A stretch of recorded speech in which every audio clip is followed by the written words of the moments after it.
Hello, everyone, and thank you for joining us today in Androna Talks. Today, we're going to have a special show dedicated to discussions regarding 2018 and our projected views of 2019. Not necessarily psychic reflections and ideas or predictions, but more or less, understanding the flow of things and how everything's coming together. So just having a basic conversation, and let's see where it goes. Right now I have James Rink here with me from Super Soldier Talk. Hello, James. Hi, Jessica. Thank you for inviting me, and Happy New Year, everybody. I wish you all best for a happy 2019. So I see a lot of positivity in the future, and ever since we got past November 2011 and we didn't see cataclysms and a pole shift, I've come to a realization that all the negative cataclysms and all that stuff is not on this timeline. So anyway, but I'm not purporting myself to be a psychic, but I will try to come up with some information which I believe might be a trajectory of this timeline. And these are first one is from MJ12. This information came from the MJ12 Twitter account, and they say that disclosure is projected for 2019, but it will not be anything close to first contact. They say that Antarctica will take a presence in early 2019, and time is an illusion, as we stated many times prior, so that is why we use the word projected and to learn occult magic. But I think, and I was trying to find this posting I did years ago. If I can find it, it's about first contact. And this is from Cobra. Now, Cobra has been associated with Rob Potter, who has been connected to Semioase, so I don't know how much I can trust this. But according to that Cobra, he's given like a different timeline, and I'm going to see if I can try to find it. But he actually said like it starts with Atlantis, so it won't be like we're going to see aliens show up. It's first it'll be Atlantis, then we're going to see proof of extraterrestrial civilizations being leaked from secret NSA files, and I'm probably thinking maybe WikiLeaks or something like that. And again, that's NSA, not NASA. And also fully functional free energy home units for sale through a public website. Arrest and removal of top, and this is the order is supposed to take place. Arrest and removal of top members of the cabal announced in mainstream media, so they're going to be around for a while apparently. Worldwide financial reset, and I know a lot of people are looking forward to that. And then finally, contact with our star brothers and sisters. And I don't think that's all going to happen this year, but maybe Atlantis and Antarctica will. So, Jessica, would you like to comment about any of that? Well, I actually agree about Atlantis because I know that there's something going on there, and I have had some recent discussions with people in sessions that have come up, knowing that there's definitely some activity and a desire for some change. I did have a discussion with someone that had to be kind of reminded or reawakened about being one of the ancient priests from that time in Atlantis, and that was quite interesting. So that there's something definitely positive there, and I think everyone has a snippet of truth, even if they're coming from another camp and another secret space program, or I don't, there's that saying, James, don't throw the baby out with the bathwater type of thing. Sometimes, you take a little bit here, a little bit there, and see what's going to happen. But I do believe that there are things that are projected to happen in our timeline that were really negative, have been shifted already. Some of it is still kind of lingering. It's still in the thought forms. And so we want to continue to hold on to the highest potential for humanity in that perspective. So, continuing to keep our eyes open and see what's going on. But anything at any given time can happen. Now, I know that, James, when you and Peter have talked in the past, he's talked about like strange things happening, like timelines getting all messed up, and, kind of a tear in our atmosphere. I think that one over Norway. and also other types of, intrusions that pretty much, set a different tone and puts us in a whole different direction and turns everything around in another way. And so nothing is ever 100% predictable because of that. There's always something else that's around, not necessarily anything negative, but the shifting our direction in the way that we're going according to our awareness, but also what's going on with CERN, what's going on with some of these Third, Fourth, Fifth Reich. The Fifth Reich just showed up this year, so we got a lot going on, don't we, James? Agreed. Can you comment a little bit further on what you see in Antarctica? Maybe what's going on down there, more specifically, what might be disclosed this year? I saw some really weird stuff on a personal level. I always keep track of what's going on the planet, and some of the things that have been happening. I want to step back to like the caravan. The caravan, I don't believe it's human. I know there's agendas and probably Soros or whatever's supporting it. But these people they look like were moving with and being motivated with Dracos or some kind of entity. And the Dracos are also in New Schwabenland, Antarctica, and I think it's almost like coming from the south up. The energy's coming up, and so this weird aggression, it's unnatural. I mean, many of us have traveled or have interacted with people from South America. This is not typical. There's other things going on there, and I did see something on a video regarding a strange. It was the weirdest looking video. I don't know. I can't validate it because I'm not a videographer that can look at all the details and everything, but it looked like there was like this creature flying around. It almost looked like a witch, and the guy was totally freaked out, and he was watching it. And so it was like there's activity down there. I'll just say there's a lot of ET activity. I've even heard that the South Americans are saying we're trying to get out of here because of the ETs. Maybe some of them are overtaking their consciousness. I don't think it's just, that's a huge trek for money, to get medical help, to get food or whatever. Something's completely unnatural coming from that direction. What do you think, James? Coming out of South America? South America, but also I think it's related to what's going on in Antarctica. I mean, it's really not that far from there. Well, I know that Trump wants to cut off aid and funding to South America to fund the border wall. Does it have to do with any of that? I think there's it's not just the aid and funding. I think there's other things going on. I think there's ETs. I heard a rumor that the border wall is already the funding's already been allocated through DoD funding, and that this whole shutdown is basically to arrest the members of the cabal in Congress and so on, House of Representatives. Do you see any credence with that? Yeah, well, I did ask Peter about it. He said that I asked him. I said, "Is Trump going to actually be able to put up the wall?" And he said yes. So, I mean, at least that's what he saw. Like I said, someone could throw a wrench in it and we can have something turn completely around at any given moment. There's nothing. And this is the part that I am concerned about, is there is nothing really 100% predictable. So we have to be on our toes.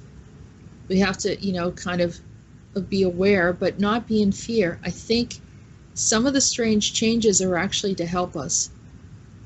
And of course, we don't want to be in war with South America. We don't want to have any of these problems.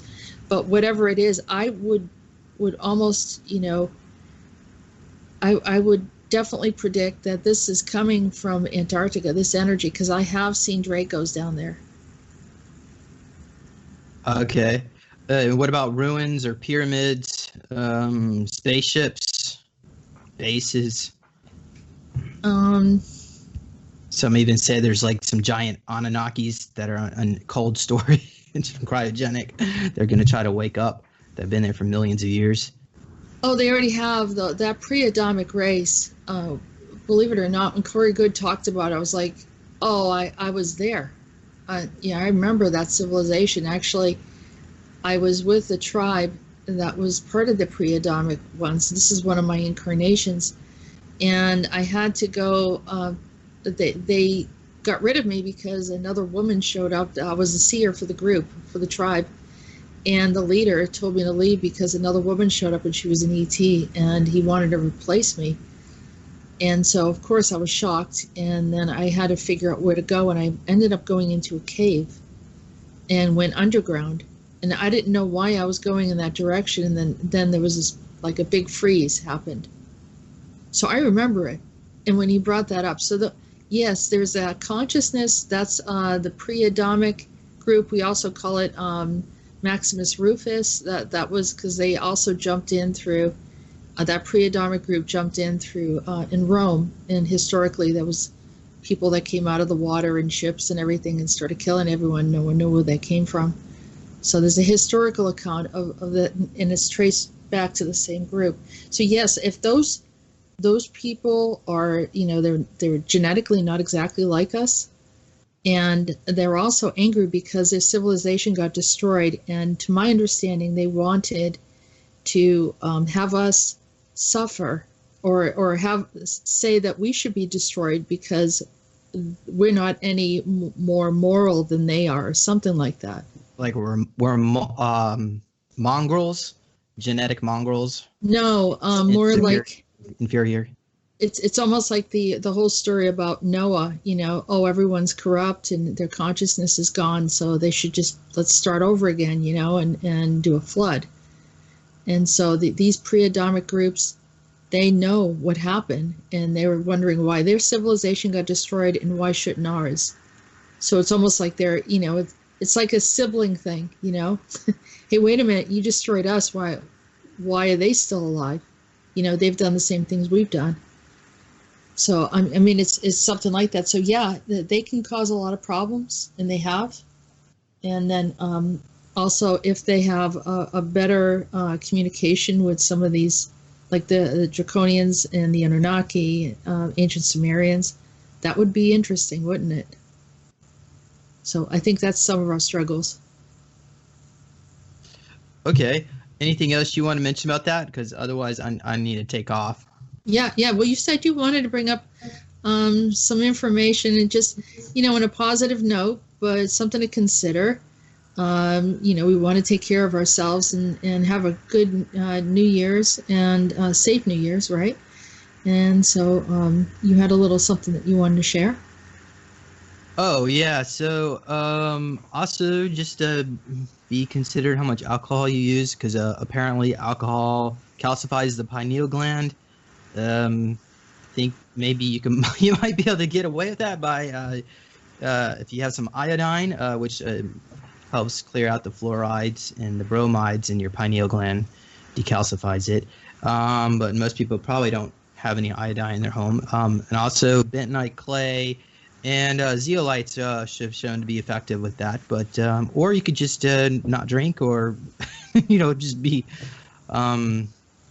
use consideration how you treat your body. But yeah, I have a post on Super Soldier Talk about alcohol usage. I'm not going to have time to read it. If you want to read it, you can. It's promoting marijuana usage, which I don't like to use or try to ever try it. But yeah. So there you have it, everybody. So Happy New Year, and I got to take off, and I'll see you in 2019. Thank you, James. Thanks for your time. Happy New Year. Thank you. Have a good night. Bye-bye. Bye.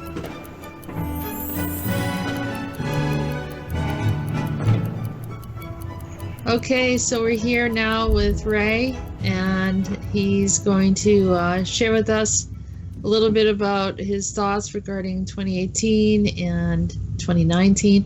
Hello, Ray. How are you? Hello, Jess. Good evening. Ray's part of the Rodan Earth Council. Has been with us for a while. Yeah, well, the last this year has been it's been big build up to me. I think to coming up to 2019. I think 2019 is going to be I think it's really going to be a good change of a lot of things. I was chatting to Davey, you know Davey, yeah, not long ago, and he agreed. He phoned me up and rang me up and said, yes, I think there's going to be a lot of good changes. You know, he was saying he can really feel it. And I thought, yeah, I can feel that and all. So, what do you think, Jess? Do you think there's going to be? Yeah, well, I know we had a few curveballs last year. I mean, that there's some things just hit us blindside, didn't it? And we weren't expecting little things here and there, and it just like over in the U.S. we got hit with some transformers, got knocked out, and I'm pretty sure they were ET. Well, yeah, I see Simon Parks put a good video up on that on his site. Yeah, well, I had something too that I sent out to everyone regarding it. Yeah. This fellow reckons that something was about a mile long, craft. Yeah, well, it's hard for you to see anything that for European people, it's hard for them to see some of the news here in the U.S. and vice versa. I guess that there was some kind of block. They blocked some of the information, but other than that, it's there's been just some things that just throw you for a loop, and you know, we were kind of, you know, all together, you know. We were live on radio less than a year ago, and so many things have changed. We opened up the YouTube channel, but that's just on a personal level. But I mean, on so many people's, their personal lives have been affected, and there's this kind of feeling like you're not on solid ground yet. No. Seems like we're sort of like floating about, and we're sort of like, seems like someone keeps shuffling a pack of cards, you know? Yeah, that's what it is to me. That's a good way to put it. Yeah, they keep shuffling the cards and messing around with the timelines, obviously. I don't know about this reset. I know Trump was out the country a few days ago, and that apparently, if it is going to change, he had to be out of the country. And he went to Iraq, didn't he? Did you know that? Yeah. Well, I think that they're wanting to pull out the troops out of the Middle East in some areas. Yeah, they pulled them out. And all the ships back in. He's got his hands in all sorts of things right now. I mean, between putting up the wall but you know, and you know, of course, pulling out the troops, and then there's a lot of other things that we don't know about, and of course, bringing quite a few government officials to court. It's going to be a very trying time for the U.S. because there's always these reactions, and then of course the Kevin Spacey thing that's come up, which we were talking about a couple of years ago, was a problem. Now it's coming to fruition, and goodness, I mean, it's, you don't know what's going to happen, but with what's happening in the EU as well. So how does that affect? Because you're in the UK right now. Well, it's just it's crazy things over here. I mean, you've got this thing about there's so many poor people going to food banks in this country. It is unreal. I'm talking hundreds of thousands of people all around this country, and it's not even mentioned in the news. And then you got on the news the other day, a top priority, immigrants coming across the channel in a rowing boat. I mean, wow. What we do? I mean, what are you talking about? 6 of them? I mean, they're coming in over in the last 30 years in the back of tunnels, in the back of trucks, and down the Eurotunnel. So, I mean, why are these people talking so much rubbish? I just don't understand, you know. And they're making a big thing about this, and then they're talking about the big thing. I don't know about the drone. It's supposed to be over Gatwick Airport. Yeah. Tell us about that. I haven't talked to anyone about that yet. Well, apparently they caught this couple well, they're a bit caught, they're just using the scapegoat. And they let them go now. They've got nothing on them. But there's a big headline, oh, this couple was up to it. There's nothing to do with it. Right? And why would a drone, someone playing with a kid's toy, basically, I know they're not kids' toys, but I'm what I'm saying, shut down the whole airport? I mean, couldn't the police just go out and shoot it with a shotgun and blast it out of the air? Yeah, well, not only that, Ray, I mean, how many hours did they shut down the airport? It was a day and a half. It shut down, then it opened, and it shut down again. You know, Wow. there's a UFO going around. There's something that's bigger than a drone. So there's probably a UFO, but they're saying it was just a drone because they don't want people to get nervous. Yeah, well, I think they should make up a better excuse than that. I mean, even a 5-year-old's not going to fall for that one, a drone. Right, not in this day and age. I think people are starting to get a little bit, too wise and are seeing through some of these things. Oh, they just can't make up. They just make up so much rubbish. They really talk so much rubbish. They're afraid of disclosure. They're afraid to talk about it. And They really don't. I was talking to Peter, and he gave me some advice. He said, you have to be careful what you say in the U.S. I said, well, what do you mean? He said, you can't talk about ETs. He said, you talk about ETs in your neighborhood. He said, and they can arrest you. I said, they can arrest me. And he's according to what the ACIO was saying, is they're going to that level because they don't want anyone talking about it.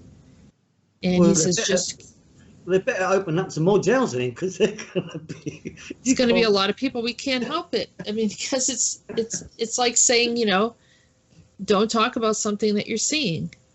Yeah. So what was a fireman or policeman or ambulance people, all the people in these industries, nurses, doctors, are seeing a UFO? No, you can't talk about that. Look her up. Hang about. Yeah. You're going to have half the country looked up.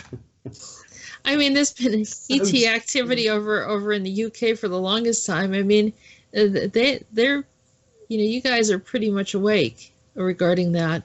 A lot of people, or you're just saying you don't want to talk about it.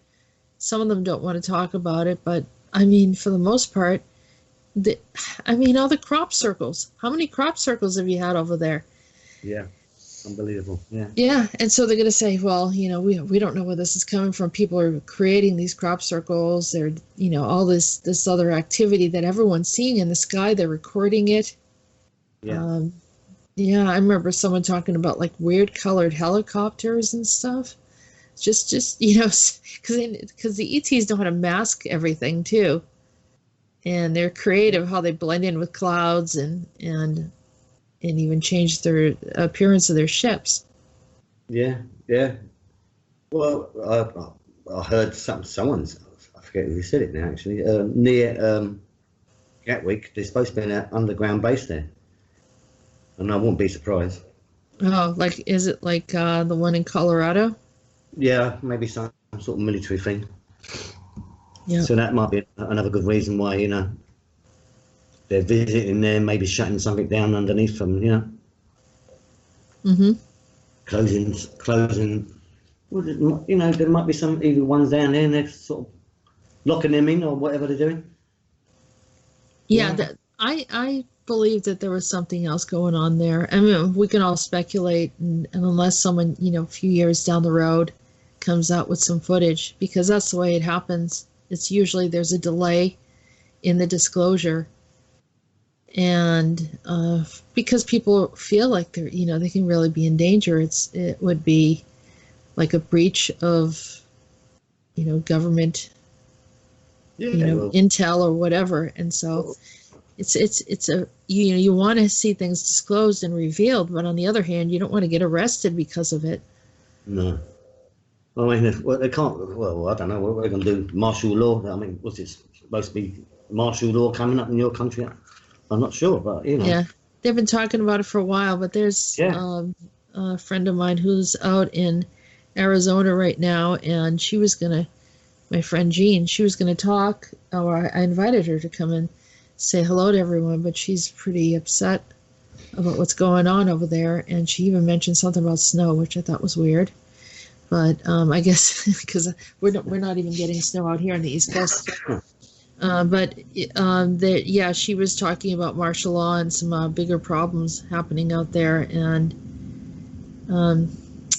I don't know. I mean, I like to project the highest potential and not kind of get into that energy. But it's not easy for some people. It's just, you know, it starts to affect them. It gets a little too close to home, and so we have to, you know, keep positive and support one another. Well, I mean, the process. There could be some sort of martial law, not necessarily for us people, the normal people. It might be martial law for the naughty people. It could be different regions are affected. I mean, what I'm saying, it's like movement of people movement going to work, but maybe the flights might be so much as people want to get away, say they want to get away, and these indictments opening up. You know, there's going to be a few panicking people, isn't there? Yeah, I think that's a lot of it too. I mean, and you know, when they started to open up and talk about some of the pedophilia stuff or even the sexual harassment stuff that was happening in Hollywood, that's when a lot of the fires started. Yes, because that was another type of retaliation. Yeah. And a distraction, like, you know, hey, don't look at our case. You know, this is what's going to happen. And I mean, I just think that the whole thing's, it's volatile. It's volatile because of personalities, and people don't want to get in trouble for things that they were getting away with for a long time. No, that's right. Yeah. And there's a lot in that Hollywood, or not Hollywood, I call it Chinnywood too. It's Hollywood, it's government. I mean, it's actually all over the world, you know. At once as it goes, you're right, Jess. There is so Yeah. much going on. It just so happens that, you know, that's it's coming to the courts. It's coming to the legal and the court system in the U.S. But it's been happening everywhere. Yeah. That's the problem. And everyone else. I mean, the regular people, you know, the working class people that are just trying to make a living. We're all standing around saying, well, what in the world? How do you know, they have all this time in the world, they have all the money in the world, and this is the stuff that they do. Yeah. And then they're upset that they got in trouble for it. And, you know, we have to watch out for like basic things like driving down the street and worrying about a ticket because, you know, we went 5 miles per hour faster than we were supposed to in you know, through a town. And in a speed trap somewhere, and then they're, you know, like the stuff that they get away with is just shocking. Yeah. So you can see this. I paid my car tax today, you know. Yeah, the tipping of the scale, you know, the inequities are clearly obvious, and it's almost like, and they're so like entitled that they're like, oh, you know, I mean, I can't believe. You know, they didn't look the other way, or I couldn't pay them off. And, you know, I mean, I don't know. It's a whole other way of thinking that we don't understand. And I don't think we want to understand. They're looking at the people in France. Why are they protesting? I mean, because you're putting your hands into their pockets and helping yourselves. The people can't live on what you expect them to live. And then they turn around like, well, why are they protesting? Come on, you people. You're thieves. You're cabal. You're gangsters. And we don't want you no more. Right. Why? Right. You know, you have your parties and you're doing all this stuff, and, you know, it's the same thing as the French Revolution from their perspective, it looks like. Yeah. You know, that the people are hungry, and they're the ones that are inside of the palace are partying and they have excess. And so they just said, you know, hey, we would be happy if you just gave us what we deserve. Yeah. And then start, you know, charging us astronomical prices for gas taxes and just to be able to travel to work. I mean, what kind of country would try to, sabotage their own nation? I mean, Well, when you make people disabled from even working and paying into the system. I mean, at the end of the day, they're the civil servants, and they actually turned the table completely the opposite way around. I agree. We put them in there, civil servants. But that's why it's a joke. They laugh about it. They don't really care. You know, and that's why those are the ones. I mean, believe me, all those souls, if they're a soul, anyone that's involved in this, you're not going to get away with it, because there's nothing hidden under the sun, nothing. So one way or another, it's going to come back around. I mean, we don't have to be the ones that pick it and bring them to court or whatever, but we know that inequities will be dealt with from a higher court that sees everything, and so nobody's getting away with anything. And I had friends tell me that they've had problems with just traveling, and that all of a sudden they say, oh, you need this ESTA, whatever that is just to enter into the U.S. So because of the caravan now and people that have been taking advantage of the system, anyone that's coming in from Europe or from anywhere else can't come into the U.S. without this ESTA. And it's like, why do you keep punishing the wrong people? Why do you keep shutting things down and making things difficult and impossible for people that want to go through the process and do things the right way? Yeah. They don't care. They just don't care. No, they're absolutely, I'll tell you, because they lost it. I think they lost some of their leaders, and they're walking around and they don't know what to do.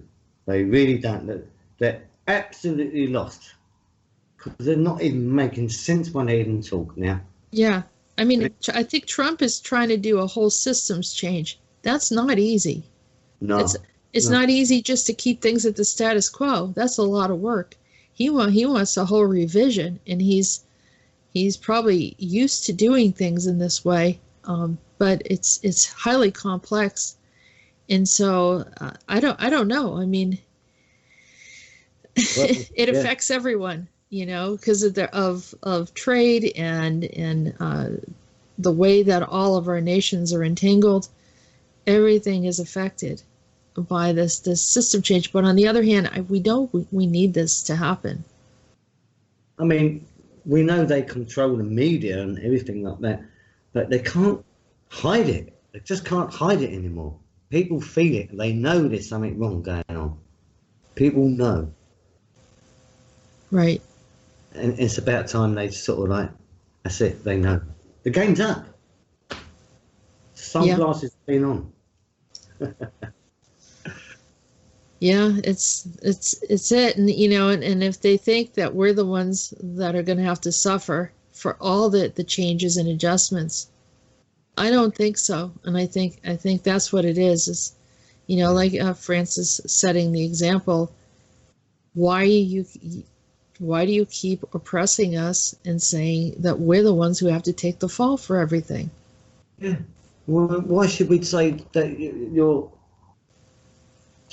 country is 21 trillion in debt? Well, the people didn't put it in debt. No. None of us signed that agreement. None of us agreed to put it in. If we paid our taxes and we paid for our homes, we paid for everything else. None of us signed that agreement that the land should be sold. Exactly. So whoever made that agreement pays for it. That's my theory. That's the way I think it should be proposed. Yeah. I mean, the past few administrations, Obama administration, the Clinton administration, they got deep pockets. They're the ones, they want to wheel and deal. They want to gamble with our money. They want to do all these other things and pay for it. Yeah. But we're not, we're not going to say, hey, we're going to get up and leave our land and forfeit everything. And what? And then, I mean, Is that the reasons why no one's saying anything?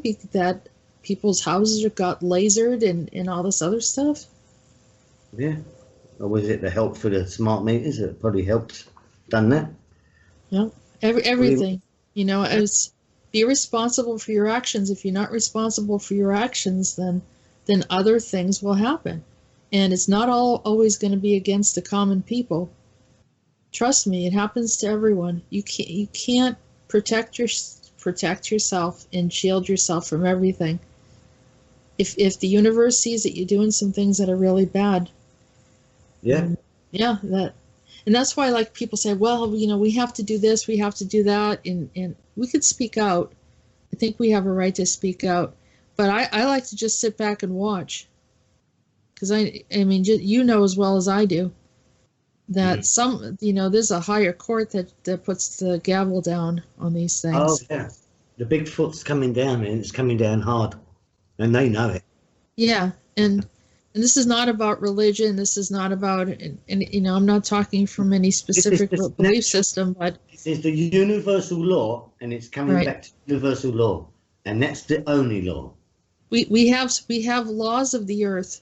Yeah. One of them's gravity. We have all the scientific mathematical laws that we see that are consistent, but there's also other laws of ebb and flow, and what you put out there is what returns to you, and all this other stuff. So it's set in stone, and I don't care how much you try to change that, it's not going to work. So that's why I just, like I said, you kind of sit back and I think that, most of the time we're talking to people is bringing their awareness of what's going on, just to help people to understand that they are sovereign. And because I think so many have been brainwashed into thinking they don't have any rights because of, suppression and so forth over a lifetime.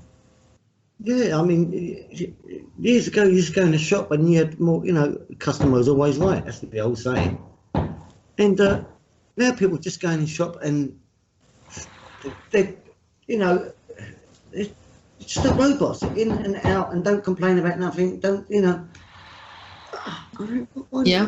I'm not talking about going moaning, complaining, but I mean, just don't be robots. Just, try and be free a bit more. Open your eyes. It's not as bad as you think. And the more that you pay attention to the change that you want, the more people that we have that have conscious awareness of the direction of where our timeline goes. Yeah. So we want people to just, don't shy away from it, and don't feel like this is depressing or this is discouraging or we have no hope. It's just the opposite. That's part of the lie, is that we don't have any hope. It's not the truth. And we don't have any power. That's what they think, but we do. Even if something would happen in any, if we were to die tomorrow or something happens because someone's brainless decision, we still will end up on the good side of where we're supposed to be in another reality somewhere. When I'm not going to say that we should be in fear or we should anticipate something like that to happen, but when you kind of come to terms with, you understand that you have an open heart, you're connected to divine source, you are free. There's a sense of being liberated and somewhat fearless, knowing that we're here for a purpose, and that it's not about going up protesting so much, but more or less realizing who we are and why we're here, and that we can change how the reality how this timeline goes. That's right, just yeah. I mean, when you're awake, and there's no going back. That's for sure. And you know what's wrong. So if you don't speak up, you're wrong for not speaking up. That's what I say. So you've got to have some sort of say. Or at least some people, there's different levels of where people want to be. And I go out in the forefront. I go out to the public. Some people like to be in the background, and it's fine. There are those that are supporting from being, with intention and I appreciate everyone that does that. And every little bit helps. yeah, everyone has a place in this. Yeah, exactly. It doesn't matter how small, but that is a powerful piece. If that's it, that's your part of the puzzle. That's fair enough. Right. So that's how we'll, and that's how we're going to do it, Ray. That's exactly. how it's going to happen. Small steps, but all big steps when we all come together. Absolutely. Yeah. So I really think it's going to be a good start to the year. I really do. Well, I hope. Yeah, I don't hope so. No. I feel it. I really do. I feel it too. I feel that things are going to, more things are going to be revealed this year. Some doors are going to be open, and there's going to be probably some kickback, but overall, I think we're always going to keep landing on our feet, and because we're in the right, that we'll be supported because our intentions, our hearts are all in the right place. Those that are not, well, they're going to have a rough time. That's all. Well, that's right. Yeah, they're going to be very rough. And it's not too late if they don't want to be on the wrong side. They can just come walk straight over and join me. Absolutely. That's a great way to put it. Yeah.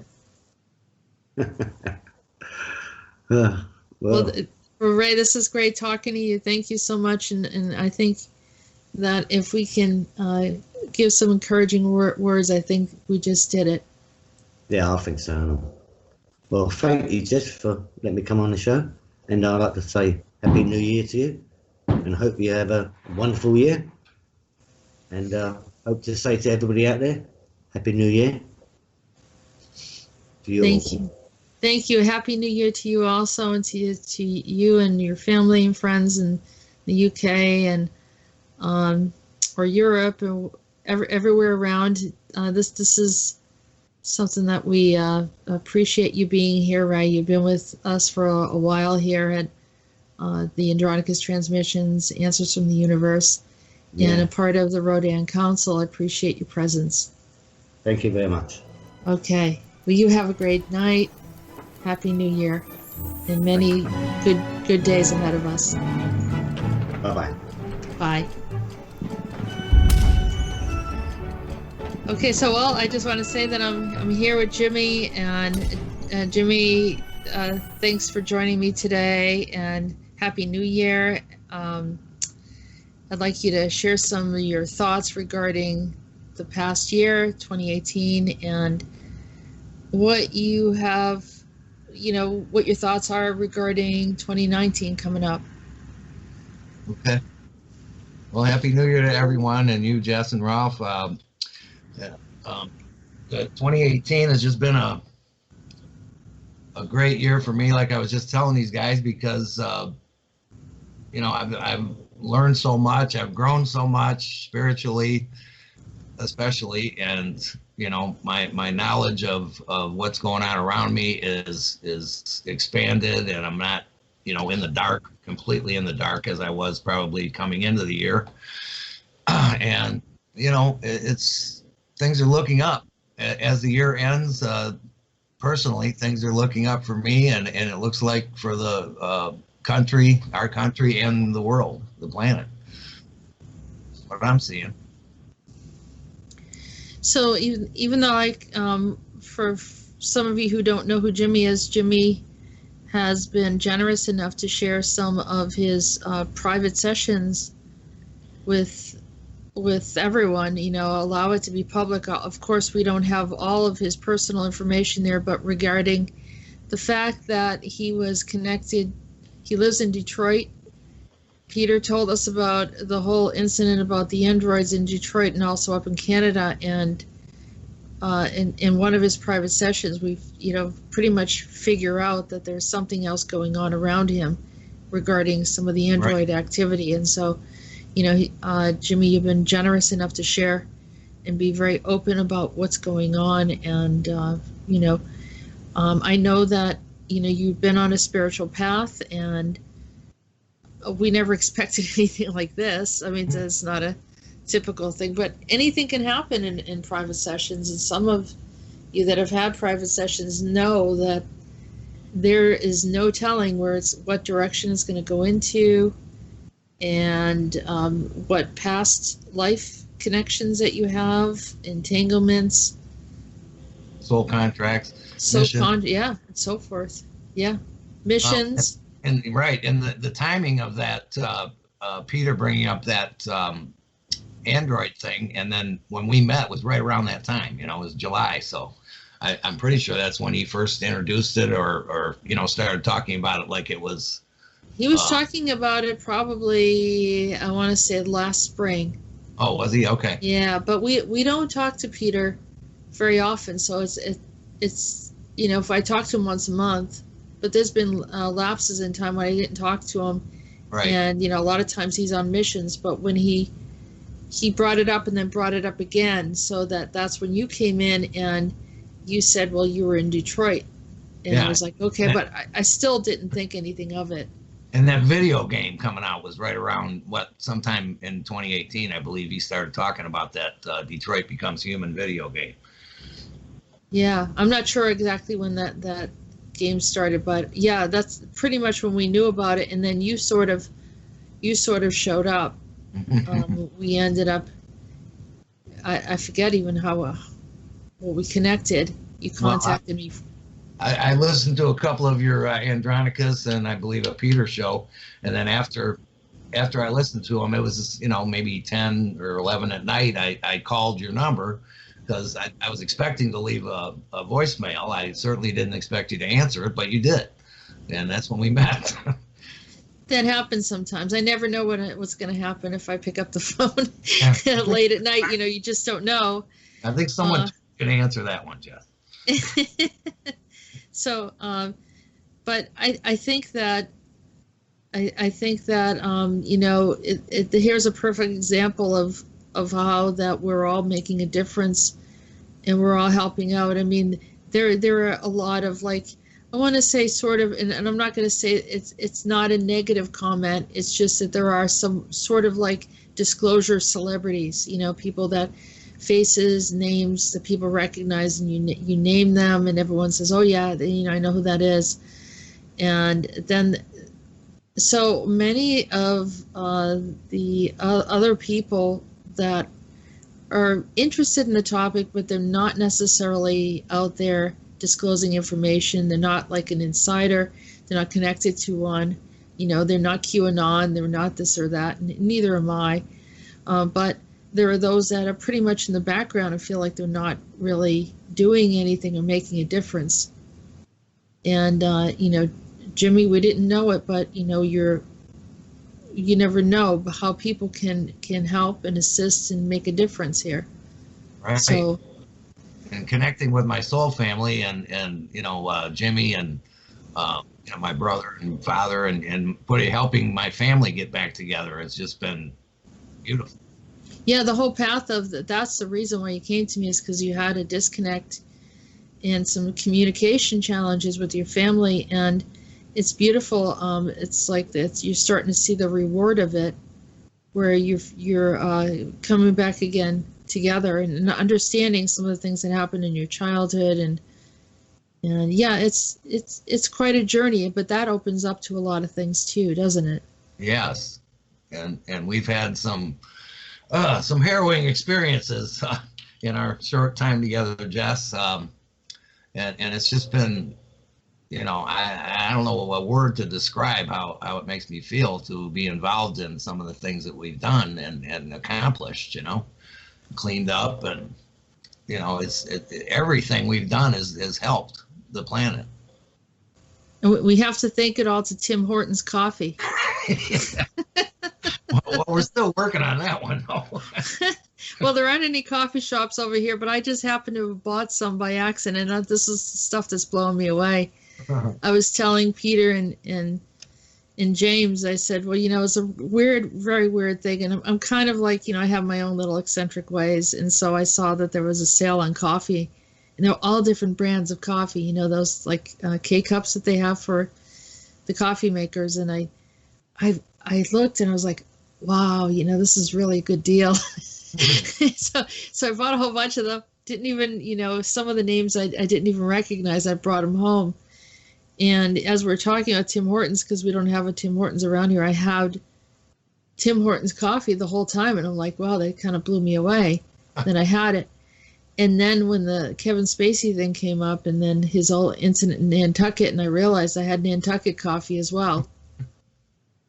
And then there was another thing that I just realized is that the whole Mobius started like in the mid 1800s, and I have this like Folgers 1850 coffee. Boy. Someone's having fun with me. That's all I could say. And I just, you never know. Sometimes the little impulsive things actually turn out to be something quite interesting. So, yeah, we always say that, some of the biggest conversations are over a cup of coffee or a cup of tea. As my friends in England, we have our cuppa of, whether it was builder's tea or some other kind of tea. And, every culture has something that they bring in. And when the discussions and the things happening around the world and the visions and the realization of certain happenings, it's nice to have a cup of coffee right there to help you swallow it down, Drinking mine. Yeah. So,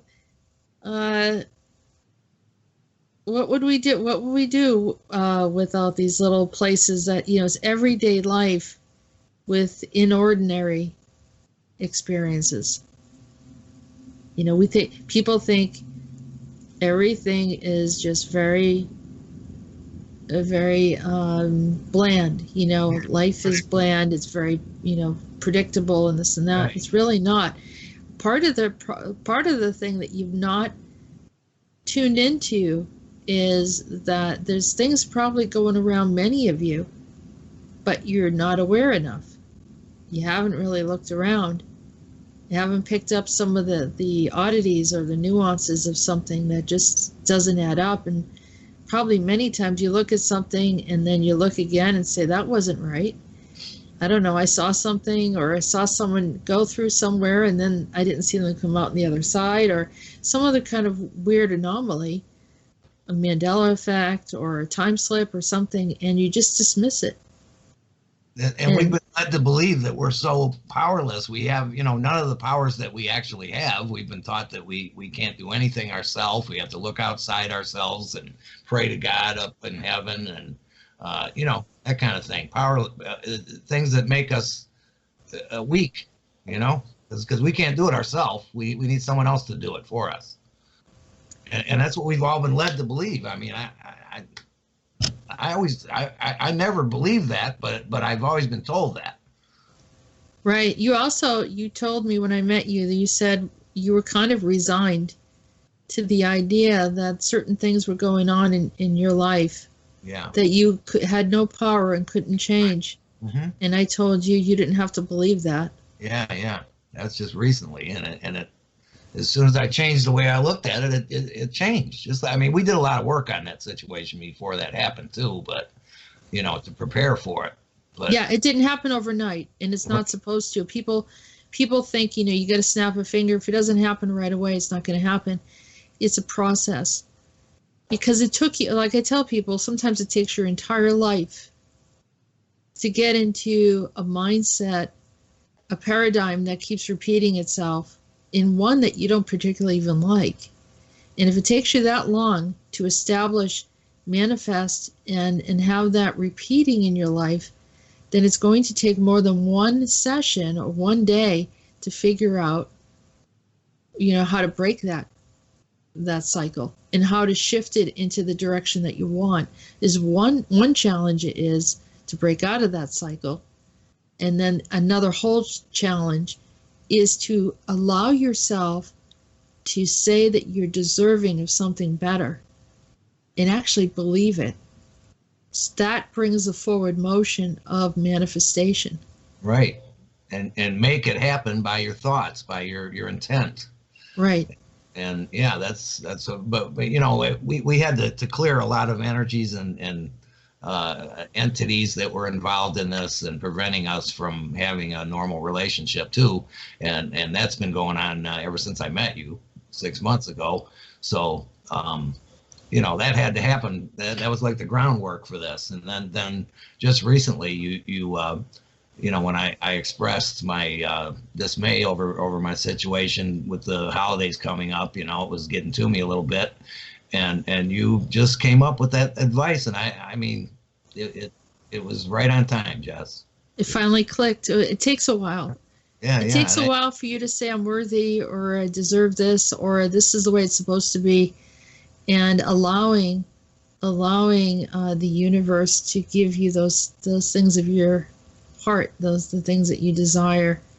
And there's hope, not that it's hopeless. I really was thinking it was hopeless, and with both of them, really,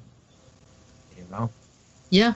And as it turned out, right around the same time here, I'm reconnecting with both of them, and my grandson's grandson, I mean, and I'm so looking forward to that. What was it? Whatever's in the past is in the past. Mm-hmm. And so we don't have to bring anything from the past forward. Everything, now we're creating something new in our paradigm, and it does work. Honestly, it does work. I've been in very difficult situations, and I've had people say to me, when you first start off, when I've done private sessions, they say we had no idea where you were headed. It didn't even make any sense. Right. And then at the end of the session, they're like, I can't, that made total sense to me. And sometimes it still doesn't make sense, but after a while, the things will change, and you start looking around, you notice that things are changing. This is not just because I have the insight and ability to see, but in actuality, you're the one that makes the change. Right. And a lot of times I'll say something to you or ask you a question, and it'll lead to something completely unexpected for both of us. And as a matter of fact, sometimes you have no idea what you're seeing. You tell me what you're seeing, but you don't know what it means. And it takes a while for us to figure out, and then your guides can help us out with that. But that's being given to us for a reason, because there's a message there. It creates a shift. Well, what I find is exciting is because of our quantum entanglement with so many different things, and then people being connected to different time periods in the past, that I think that sometimes working with a person, we can actually help others, soul groups and lineages, and we can help nations, we can help the world in many different ways, just from one session, by identifying and unlinking and disentangling from something that was maybe not supposed to be on the planet in the first place. Right. So there's a lot that you can uncover and see, and it's all about making an effort, a conscious effort for change, and on a personal level first. Look how that situation with the musicians came about and turned out to be helpful, very helpful to them, and they were all in a bad place, and now they're in a much better place. You had they were part of your soul group, so because of you being a part of their soul group, and you're the one who's seeking some spiritual direction and assistance, in your own path. But look, you were able to help those that had passed over, that were stuck in some in-between space because of not being fully aware at the time. That's been brewing for quite some time. It's been going on. Who knows how long this situation was set up like that, and now it's resolved, at least that part of it. So that's another accomplishment this year, Jess. That was really that would be important to everyone that is a music lover. Yeah. Well, you told me that when we first met that you had a strong connection to Jimi Hendrix. Right. And we found that to be true. But at first, when I first told you that, you said he acts like he doesn't want to talk. He's sitting in the back. He's an angel, but he doesn't want to tell us what kind and all that. You know what I mean? And then we just went on from one to another, and I forgot about Jimi, and then I brought him up again near the end, and then he started talking to me. You know? And he gave you a bunch of music, a bunch of songs. Mm-hmm. Yeah, it's amazing. And gave me the name of a song that I didn't know the name of, and I know you didn't either, but you know, he wrote it, so of course he did. That's cool as hell. Yeah. You know, I'm gonna make that a project in 2019 of finding a way to, you know, turn those into actual songs. Yeah, well, hey, you know, you never know. Maybe someone is listening to the show today and they're musicians and they kind of really can get into the Jimi Hendrix music and like and understand it, and they'll bring in the right people. Well, I'll help make the connection. I think that would be great. We have some positive things happening in our future, I believe. Right. And with this attitude, I think we can actually shift and kind of avoid some of the, or we could say dodge some of the negative stuff that was intended to come our way, but we're, you know, just not agreeing to it. We're not consenting, and we're awake. We're alert, so we can, you know, kind of maneuver the car around the falling debris and get past it. It's not going to be easy. We all have to, more that are awake, the better. But I think as a collective, we can kind of avoid quite a bit. So yes, that was beautiful. What you told me about yesterday with my ex-brother-in-law, that made me cry. You know, it really did, because yeah. I had a relationship with him. I wasn't real close, but when I was first going out with his sister, and you know, I would spend some time with him and try to get to know him. And so, you know, for you to tell me that he made it through, it was just, oh man, that was so cool. Yeah, we all care about, you know, our loved ones, whether they're here or on the other side. So, yeah, it's important. It's kind of peace of mind, isn't it?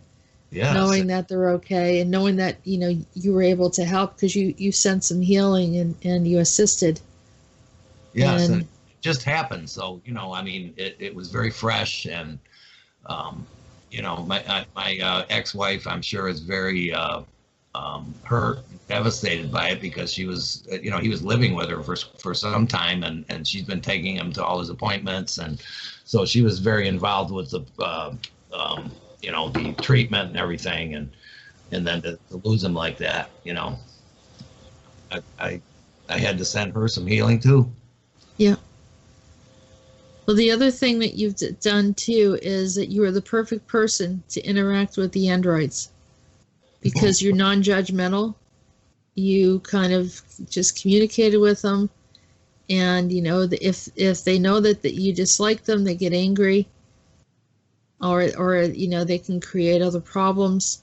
Mm-hmm. And so you were the perfect person to interact with them, and I think that we were able to neutralize some of the effects of it. Not all of it, of course, but I'm hoping that in one way or another we can kind of find a resolve for that problem completely. And like I said, you know, thanks on the behalf of everyone for kind of being there and communicating, and not, you know, having like a reaction to him at all, and just kind of having an open heart, and it helps to neutralize whatever's in the program. And not being, you know, all negative and wanting to have them taken out and blown up or killed or whatever.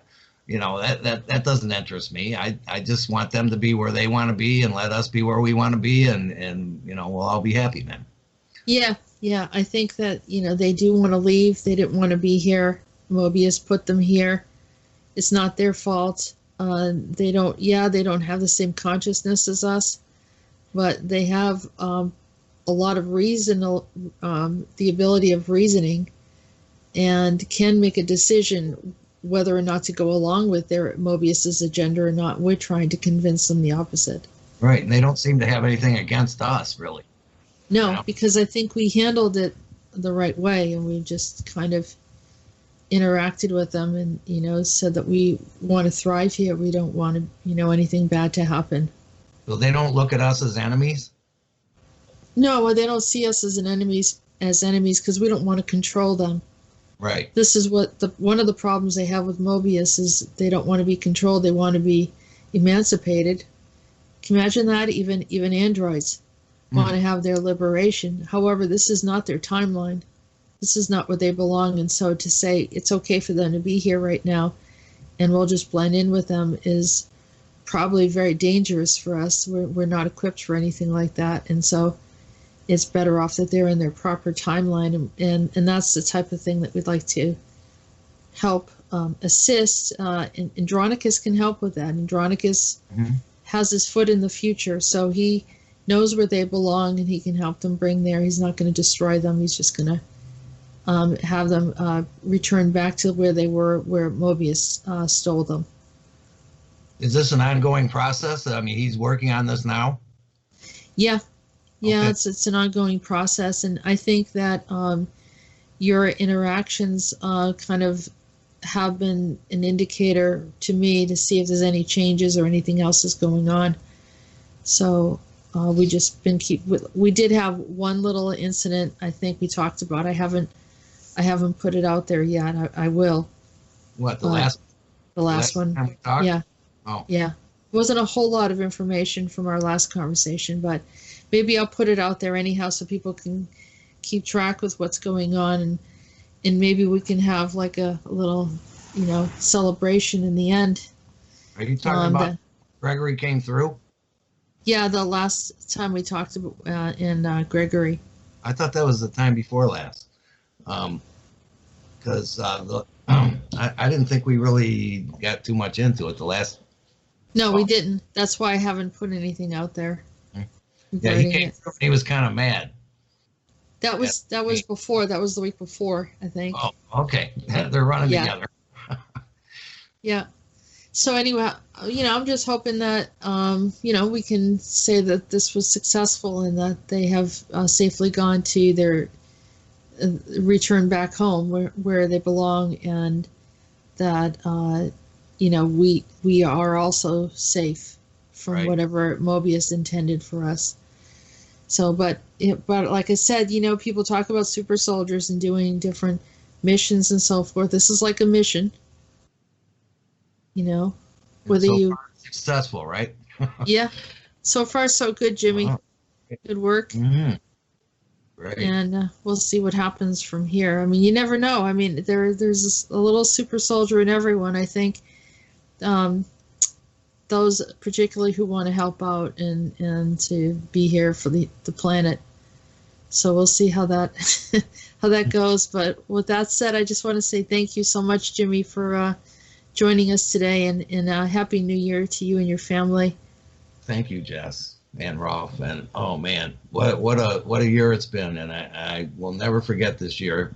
For the main reason was meeting you, because so much has happened since then that's good and positive for me and the planet. And I thank you so much, Jess. You're welcome, and thank you. I think it's a pleasure for me and for everyone to hear you talk and your honesty. Yeah, it's very refreshing.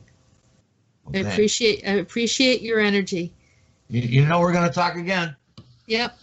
All right, Jimmy. All right. See you next year. Okay. See you next year. All right. Bye. You're Ralph.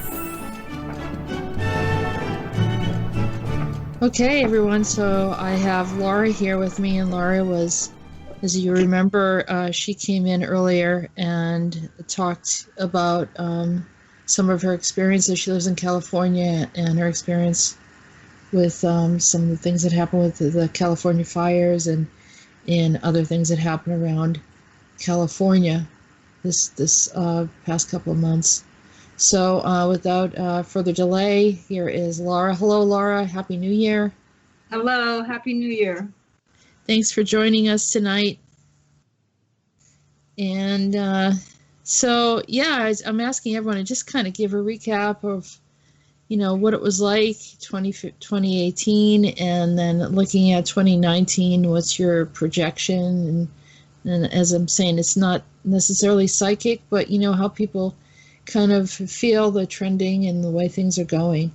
So we'll start with this. Just if you want to share with us your thoughts about 2018 first. Well, the thing that stands out the most is the incredible deceptions and stuff that has been revealed with everything that's clearing. It's like what's underneath it is just sometimes very painful, very, in a way, kind of shocking that such effort has been made to cause harm. And I think besides the fires, that was just absolutely unacceptable and very painful watching all of that and understanding what was behind it. But something that happened to me personally was I'm a cat lover and I rescue cats. And I brought in 3 cats a few years back and was really deceived. I had no idea that animals could be used to harm, especially something that I love so much. So something that I loved was used against me. And long story short, I had these cats and they tried to kill 2 other cats that I had before them. They tried to kill them, double teamed them, especially these 2 brothers that I had. But they were never like that before. You had them for years, right? They were always a problem. They were always a problem in going after one of my cats. It was getting worse. I had to separate them and put my older cats in my bedroom and the other ones. And they were fine with me. That was why it was so painful, is the deception of it. And I had to get rid of all 3 of them. All 3 of these rescues I had to get rid of. And it was so painful. I had to get some help for 2 of them. And the other one, I had the animal shelter come out. And a lot of this was revealed through several sessions with you, Jessica. And there was beings coming through portals that this one cat brought in. I mean, it was just, it was horrific. Well, if they want to come in, they're going to find the way that it works is that they go after who you're close to, and some people think, well, they can hijack a husband or a wife, girlfriend or boyfriend, hijack a relative, a parent. When I say hijack, I mean kind of really influence them in some way that it becomes detrimental to the other person. Right. And literally target you, like almost some people are just to open doors and just, kind of, they can speak right through them. And, you can notice it right away. It just becomes really ridiculous. So in this case, it was your animals, because you don't have anyone else that was really close to you. This is who was living with you with these cats. And so they had to figure out a way to go in and disrupt you, because you're a light warrior, you get that dragon energy, and they know that you're helping the planet, and so they targeted you, and they had to find a way to target you, and that's through something that is like unforgivable as your beautiful innocent animals, right, the pets that you have there. That was so hard was that I had to remove them. There was no way to save them. There was no way. It was so complete, the hijacking of those cats. I mean, it just makes my heart hurt as I talk about it. And then the other one was, she was very unassuming. She wasn't like a normal cat. And she would hide most of the time. I couldn't pet her. I couldn't touch her. And she brought in the worst of it with other entities, vortex of energy, all kinds of stuff. And all that was shut down. I mean, thanks to you, Jessica. I'm very grateful for you and for the gods. And the gods, I mean, Rodin, Andronicus, and all the others. Not that I see them greater than me, but they are more evolved, and I'm working on my evolvement. But it was really something that was horrific, and that it was here for 7 years. It was 7 years. And what really did it was when they tried to go after, I had a 20-year-old cat, and he was not doing well. And I knew it wasn't going to be long before I had to to help him pass. And they double teamed him and they tried to kill him. And that did it. And I got rid of all three of them. And, but the gift, there's so many horrible things, and then there's some wonderful things. And the wonderful thing is 3 cats came back. I got them all through one litter. And they are cats that I had in the past. They all came back. I got them all back at the same time, and they are the most loving, most amazing creatures. I love the cats. And so as horrible as it was, and it lasted a long time, and it was so insidious because I didn't even know. I just saw that they were disruptive, but I just thought because they were feral and they just acted like idiots. But they brought a lot of destruction to my home and to me with physical stuff, medical stuff, emotional, psychological stuff. The disruption was pretty interesting. So I'm really grateful that that's gone, that that's done. But it just seems like there's still an uncovering, just a huge uncovering. And with all of these entities from different timelines, and the dragons, I have I haven't talked a lot about the dragons because I'm very protective of them. And I think it might be okay because I'm doing it. And I'm very protective of the dragons. And they go after me because of that. And I'm an overseer for them. And we just cleared something off of the planet Dragon last night that was so insidious. And we couldn't get to it until we got to it. It was just really, really incredible. And it's seeing more. It's seeing how people are hijacked. I see it at work all the time. And they come after me. And so it's very hard to find a safe place, a place of safety. So I do that with my home as much. And now that those other cats are gone and I have my true love, so to speak, here, it's like there's some peace in my home where I live.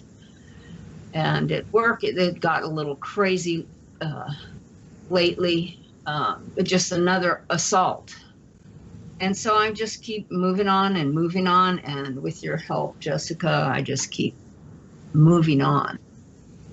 And it's been an intense year. It's been good because of all the stuff that's been cleared out. Right. It's been intense because I think that there were all different things that were coming through and portaling in, and we had one hell of a year, just protecting and doing what we could. And the onslaught that came against California and manifested, it started off with the whole Dionysus thing, where Leonard Crumb was starting fires and trying to burn up. I mean, it was creating these really weird gas fires in the parallels, and he was actually extracting gas like the way we frack. I wonder where we got that idea. And extracting the gas and then pretty much lighting the planet, bringing the gas up and then causing fires above the ground. I mean, this is catastrophic to a planet, It is, and that was last year in August, and I really got hit hard with that. You got hit hard, and you contacted me, and we went in and we tried to talk to Baylord and to others that are on the parallels, asked for assistance from Rodan, and then at some point, we were able to stop it and get some assistance. But then when it got to the point where there was this last one, someone literally put up some kind of invisible wall, like as if they needed to. It was really important for them to cause that destruction and kill all those people. And for some reason, I just couldn't figure out my way around it. I mean, these are realities, and we're here to help, and we do what we can. And then there was something was completely off. It was devastating to watch. I mean, it's like watching, your dear friends, in a house fire and you're trying to get them out of the house. And that's the way I felt. It was you, and there were others that I was communicating with, emergency plans and everything else. And it's not just because I have friends there. I mean, this was something that if 40, 50 years ago it was happening in the U.S. and houses were getting lasered and cut down all the way down into dust and ashes, about 40, 50 years ago, there'd be a war going on right now. You know, or at least levels of kind of protection, something. It was the most helpless, strange time in our history. I can't hardly even imagine how this happened. I hope it never happens again. But I am, you know, trying to be prepared for something like this to happen again. And it's not just me. There's many, many others out there that are, you know, light warriors. We're here to assist the planet and to communicate to the higher levels to assist us. This is not our time for apocalypse. This is not it. No, it isn't. I agree. That's ridiculous. And it's like, I don't agree with it. I don't believe in it. I think it's just baloney. Right. And they can have, you know, I asked Rhoda and I said, give them a place where they can play it out. These ones that want it, you know, give them a world that they can destroy and they can experience being destroyed. If they really, really want to have this experience, we don't want it. We didn't, you know, sign up for it. And this was not the destiny of this planet as much as people try to impose it on here. It's not. We're not even we have an overlay of a matrix. It's not even ours. So anyone wants to play this out, I'm telling you, that's where they should go. And that's what I'm advising.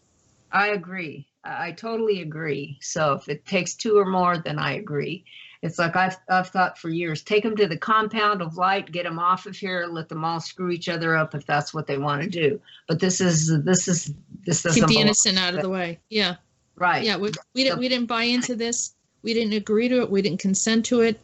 You know, this is another decision that someone's trying to make for us, but it's not going to work. You know, you just can't override the majority.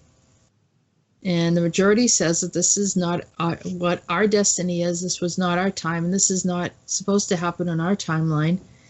And if they really, really love to experience this, I'm sure that the universe will give them an opportunity to do it somewhere else.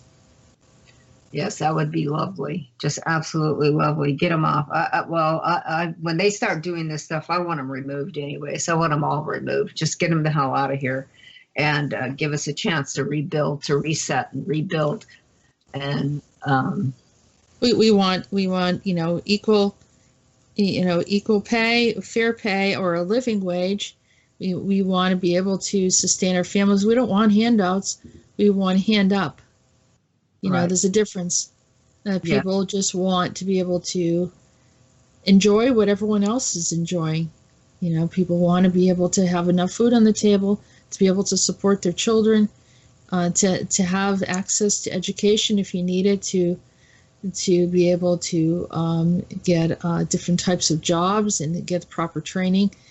And none of this should be out of the reach. It should not be exclusionary according to income. We all come into this world in the same level. We go out the same way. There should not be inequities in between. I'm not saying that some people don't work, or they don't work hard, or they don't make any effort. I understand that.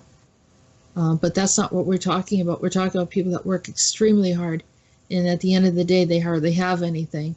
So we know that that's a problem. We do want to see industry grow. There's a lot of creative ideas. We don't want to be sent out because of robotics and you know, this very cold feeling of people hiring automation and systems, computer systems that are interacting with us when we're talking. Everything is just, it's very unappealing. I don't like supporting any of the companies that do that. It actually bothers me a lot. I think that if they don't understand how to interact as humans, then then I don't know what their purpose is. Then And, get rid you know, of them, remove them. I'm not having a conversation with the computer. It's I refuse weird too, because this year they launched, my business in the whole of LA County launched this system called Sage. And I was in the system. It was the weirdest thing. And you helped get me the hell out of there. Yes, you said you felt like the system is actually pulling you in, like an AI Yeah. energy pulling you right into the system. And because I work with people, they still need us. And but it's the weirdest thing. And because of my level of sensitivity and perception, I'm really aware of this. Some of the other people, the staff aren't as. I don't work with anyone who's aware of this the way I am. And so I have to keep going outside to like be okay and to reset and clean out, clear out. And it's like I have a job there with the clients. It's my mission until I'm done with it. And it's the creator that's going to decide when I'm done. But there's unequal pay there for the women, unless you're a favorite. Or if you're a man, whether you're as qualified as I am, I'm very qualified with what I do. It's my day job, so to speak. And it's working with people who've used substances and the mind control that comes with that. And they don't even have a clue. And then in the upper administration, they're reptilian or Dracos or something. But I have a truce with them, so I'm okay for right now. So, and it's above them, and also, you know, just feeling like, you know, that the air quality. I know you struggled very much with the smoke and some of the other things, the elements and the way that it was affected, and then, of course, you know, with targeted energy weapons for regarding also the weather. And then a storm comes in, and then you have to worry about a flood. I mean, it's just feast or famine there. And it was just like, all right, so they're really messing with this area. And like you said, I mean, the whole thing that happened in Paradise, which was unforgivable, all those innocent people. It's just outright murder. It is. The animals, the plant life, and the humans. Yeah. It's Everything. like it's on so many levels, and it's so painful. And it's like there's got to be some kind of, I don't know if retribution is the right word, but this has been like almost like a culmination. It's really been intense. We've done a lot of intense work. I've done a lot of intense work with you, and some of it's shocking. I mean, I get over it real quick because it's like, okay, my life was very traumatic. So this is a different kind of trauma. And it's like, I just keep moving through it. And it's very strange being New Year's Eve. And I'm watching the Game of Thrones. I love the Game of Thrones. It's violent and it does all this weird stuff, but there's dragons in it. And the dragons in there look pretty close to the way dragons look. Not exactly, but pretty close, even though they all have different looks. Like cats, all different kinds of cats, all different kinds of dragons. And I'm watching all of this time period and all of this stuff that goes on and the manipulation and the black magic and it's everything that we have right now. Right. And it's just fascinating. And that was one of the things that I got turned on to this year. That was one of the pleasures, so to speak, as odd as it is. I have a very weird sense of humor. And it's New Year's Eve. Yeah. And I was thinking, I haven't really thought about 2019. I mean, it's tomorrow, but the energy of it. The energy hasn't shifted yet. For me, it's too early. Yeah, it hasn't shifted yet. And it's, I mean, with what we cleared last night with that Diana and whoever else all those witches were. Yeah, what we discovered was Diana. There was, I'm trying to think of the name of the city It's south of it's south of Rome, and I think it's something like Nettie or I just can't think of the name right now. I'll have to look it up. But it's Diana has a place. Nemes. Is it Nemes? Yeah, almost like Nemesis. It's a town, and she has this place where it's called Holly or Holywood. And it's kind of circular, a lot of trees. I mean, literally could, look very similar to Hollywood, the way the trees are if you put the sign in there. And there's a lake there that she calls a mirror. And in this place, there are children sacrifices to Diana. And guess who I found in Hollywood? So, yep, she had a presence there. I think, her big mistake is her narcissism of wanting to be seen. And so she showed up, and she's not been around for years. But she literally showed up in Hollywood, and that was enough for the upper levels to see her and see what was going on. And so she, doing the same stuff, doing the exact same stuff, creating illusions with her mirror, creating children sacrificing, everything. Doesn't it make sense that her presence has brought all of this in? And we always see Diana as the innocent one, and not so much. I don't think she's going to be innocent anymore. She made a big mistake of coming out. And it's funny because I recently I was directed, and I struggled over this about a week and a half, about putting out the Super Soldiers report. It was the first time I've ever done that. And they told me to do it specifically for those that are, feeling connected to super soldiers. And they told me to break through the glass. And I had no idea what they were talking about. Now I know. Part of it is the illusion of what Diana's had for thousands of years on the planet, creating these mirrors, this glass, and very likely that was the glass wall that I was seeing that prevented me from helping many of the people in California when I wanted to. So there it is. And it's funny because in Italy, there's all these strawberry fields. And you think of that song the Beatles sing, Strawberry Fields Forever. The strawberries look like blood. It's red.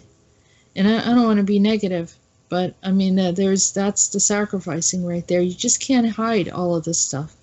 The Vestal Virgins, she used a sacred fire there. Well, we know where she got that. And, not only that, but she targeted Rodin's children, who are the Danubians. And then the Celts started worshiping her as well. So they hooked her in. She hooked everybody in and made herself innocent. And that's who was. You're not that far from Hollywood, are you? Nope. About 20 minutes with no traffic. So this is what the problem was, and we kept on seeing. You kept on saying, Jessica, there's a problem here. I know there's a problem, and I kept on looking at it, and lo and behold, I mean, it's too bad. I don't think the humans really understand what they bought into. They really don't know. I mean, this stuff is so highly deceptive and has been deceiving humans for years. I said it's not fair. It's not fair that humans are suffering, being manipulated, and then buying into stuff and then not knowing how to get out.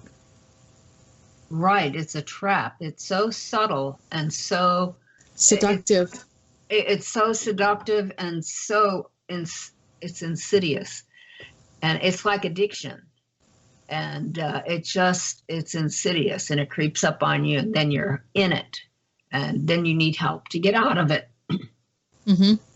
Yeah, so, and you need serious help to get out of it, because you have to do revocations, you have to break ties, you have to get away from it, you have to, break any of the vows that you made.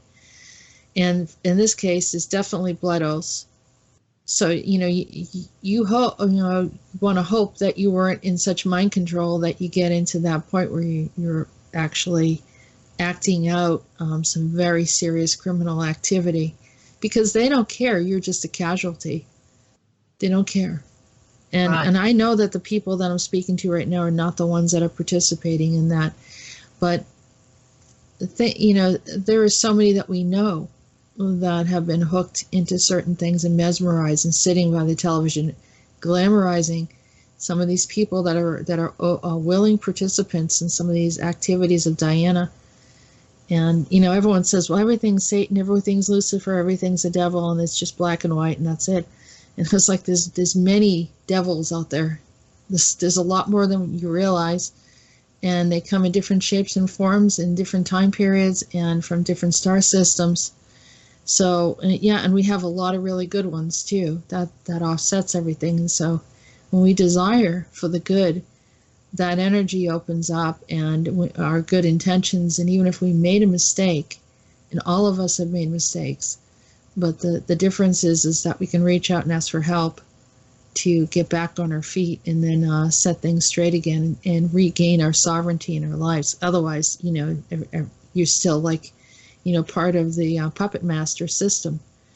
And we've worked all of us have worked very hard to be free of that on an individual basis. And having freedom in that area, there's nothing that is more liberating than having sovereignty. And even if you feel like you're getting like we were talking with Laura about how you're kind of in the crossfire there, caught next to kind of this really negative space, and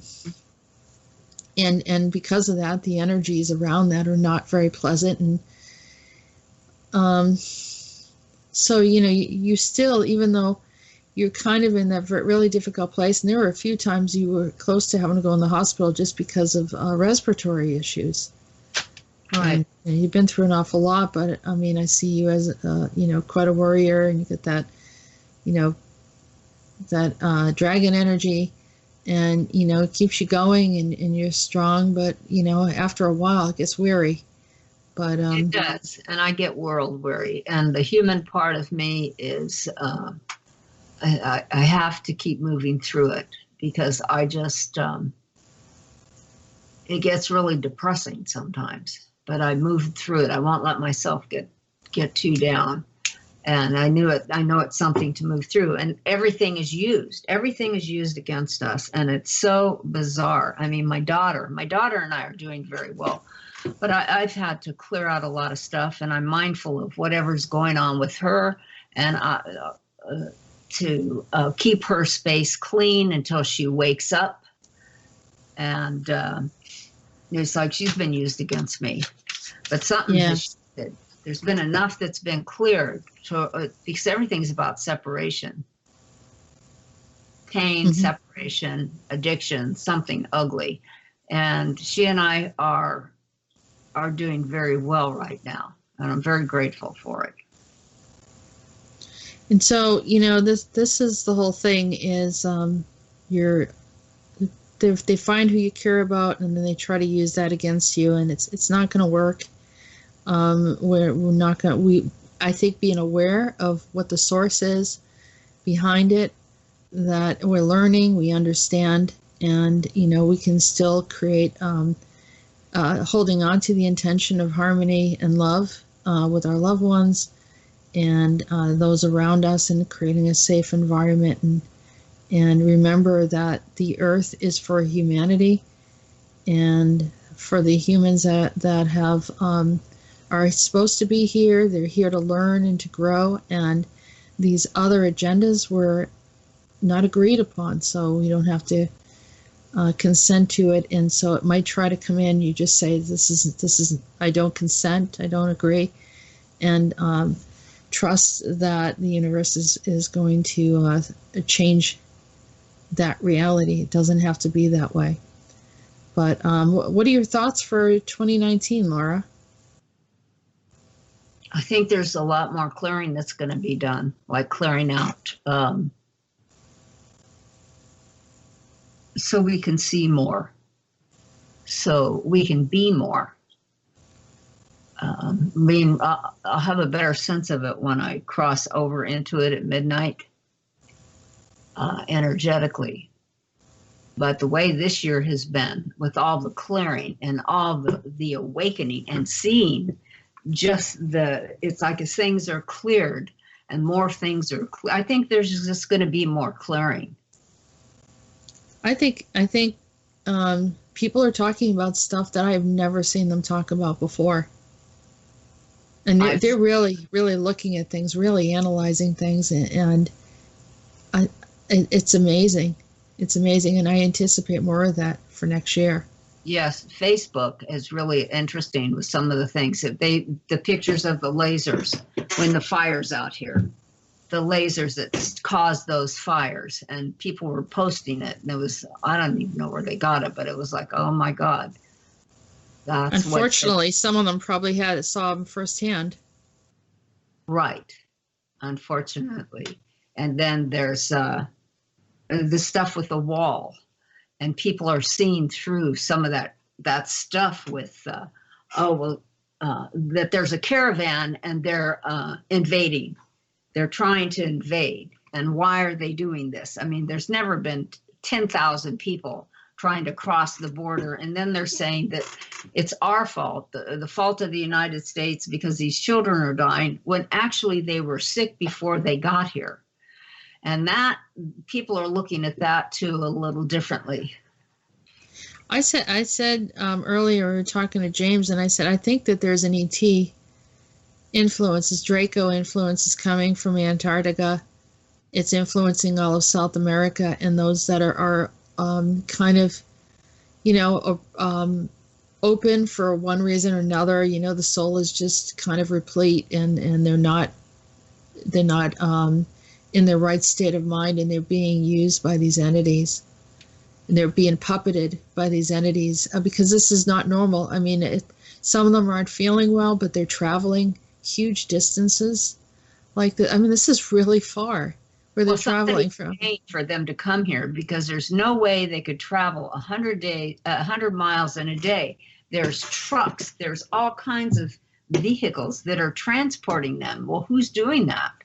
It's like really looking at the logistics just don't add up according to what we're being told. Yeah. Right. Yeah, I know. And it's when I've been around people from South America. There's all these different countries down there. People are usually very nice. You talk to them, and they're friendly, and the United States has it's a melting pot. So it doesn't matter where you're from.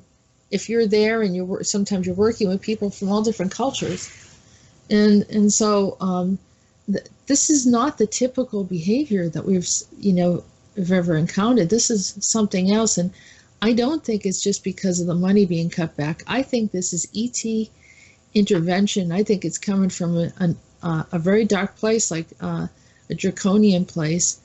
And there's something going on in Antarctica where I think there's been times when the draconians have showed me they want the Earth. For them to destroy the Earth, they could still walk around, even if there's radiation everywhere. Yeah, they would be fine with it. We would have to go underground then. They don't like being underground. And unfortunately, yes, they're here. So, and I'm not the only one that's seen them. There was a report from someone, actually a private session, where a young boy, he's about 14 years old or so, told me he saw a reptilian by a house, and in the the front legs were up on top of the roof, or like at the second story, or whatever, something like that. It was a second story building. Can you imagine walking by something like that? It's like, you got to be kidding me. It's like Jurassic Park or something. That people don't know what's going on, and not everybody's seeing this stuff, because and if you do, you might even I don't know, they're wiping their memory or something. Right. I feel more hopeful with the listening to the transmissions. It's like that's giving me because I'm not a normal person. And this gives me, it's like food. I need it. And the transmissions, the way the beings are helping us, I feel hopeful for 2019 because of that, because they see that we're working really hard here. I'm boots on the ground, and I'm reporting from the ground, and I'm saying, hey, we need more help. And they're helping more. They're doing more because they're seeing it, or whatever it is, whatever. Or helping us to help ourselves. Yes. So I think they want us to empower ourselves, and we see something as really big, and they say you can do it. You can actually change and shift the way this reality is going. Yeah, we do need some help. Maybe sometimes the ACIO needs to step in and fix some of the timelines, or someone like the Council of Five and some other good councils that are there to kind of reach down and support us. And they do, but ultimately they want us to figure out how to do it ourselves. And we are figuring it out. We are figuring it out, and I agree with that. But it's so much. If there was more people that were helping, we'd get quicker results. But since there's not a lot of us. A lot of people think that they can help. They want to help, but they think they can, and that's not true. No, everybody has some type of ability or intention, and just by sending your intention and aligning with the positive outcome, it will happen. I know that there are many people out there, and they're doing disclosure, and it's informative, but it does leave people feeling helpless, or that they're expecting an apocalypse or a really bad event or martial law. They're expecting this, they're waiting for it. They want, almost like they want it to be fulfilled. And they don't even understand what the mindset is there. It's not necessary. Right. It's so that's why, that's why I don't go there. I could go there. I could get, someone that's an insider in the government and have them, just, or just, repeat what QAnon does, what a lot of people do.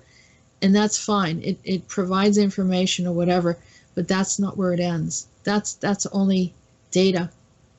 The truth is that the timelines can change. We can change those timelines with intention, but if everyone is expecting the wrong experience, the bad experience, then unfortunately they have duped us. They have convinced us to go along with the agenda. And they know this. They know exactly how it works. And they keep perpetuating it, and people keep following those that tell them the apocalyptic outcome, and they keep on consenting to it, agreeing to it, and expecting it. And I'm not blaming anyone. I'm just helping you to understand that they might say it for 100, for 1,000, for 2,000 years, but it doesn't have to be. And so we're just going to shift that way of thinking. Someone has to provide a new way of thinking. Yes, and we're doing it. When I have my groups and when I work with the people, because it's their belief system, and I confront their belief system. And I also, at the end of groups, I close the group with one of my favorite things is for them to say in a group is, I am a divine being of light, I am sovereign, and I am free.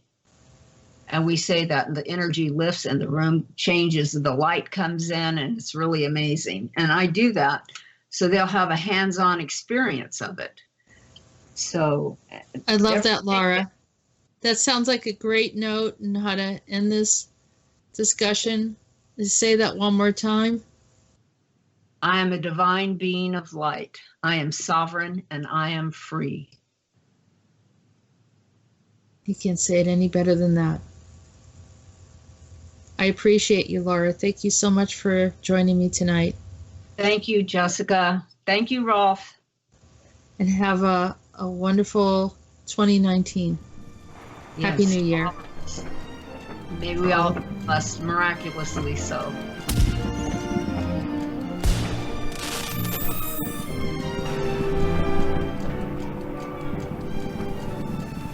Hello everyone, my name is Rolf.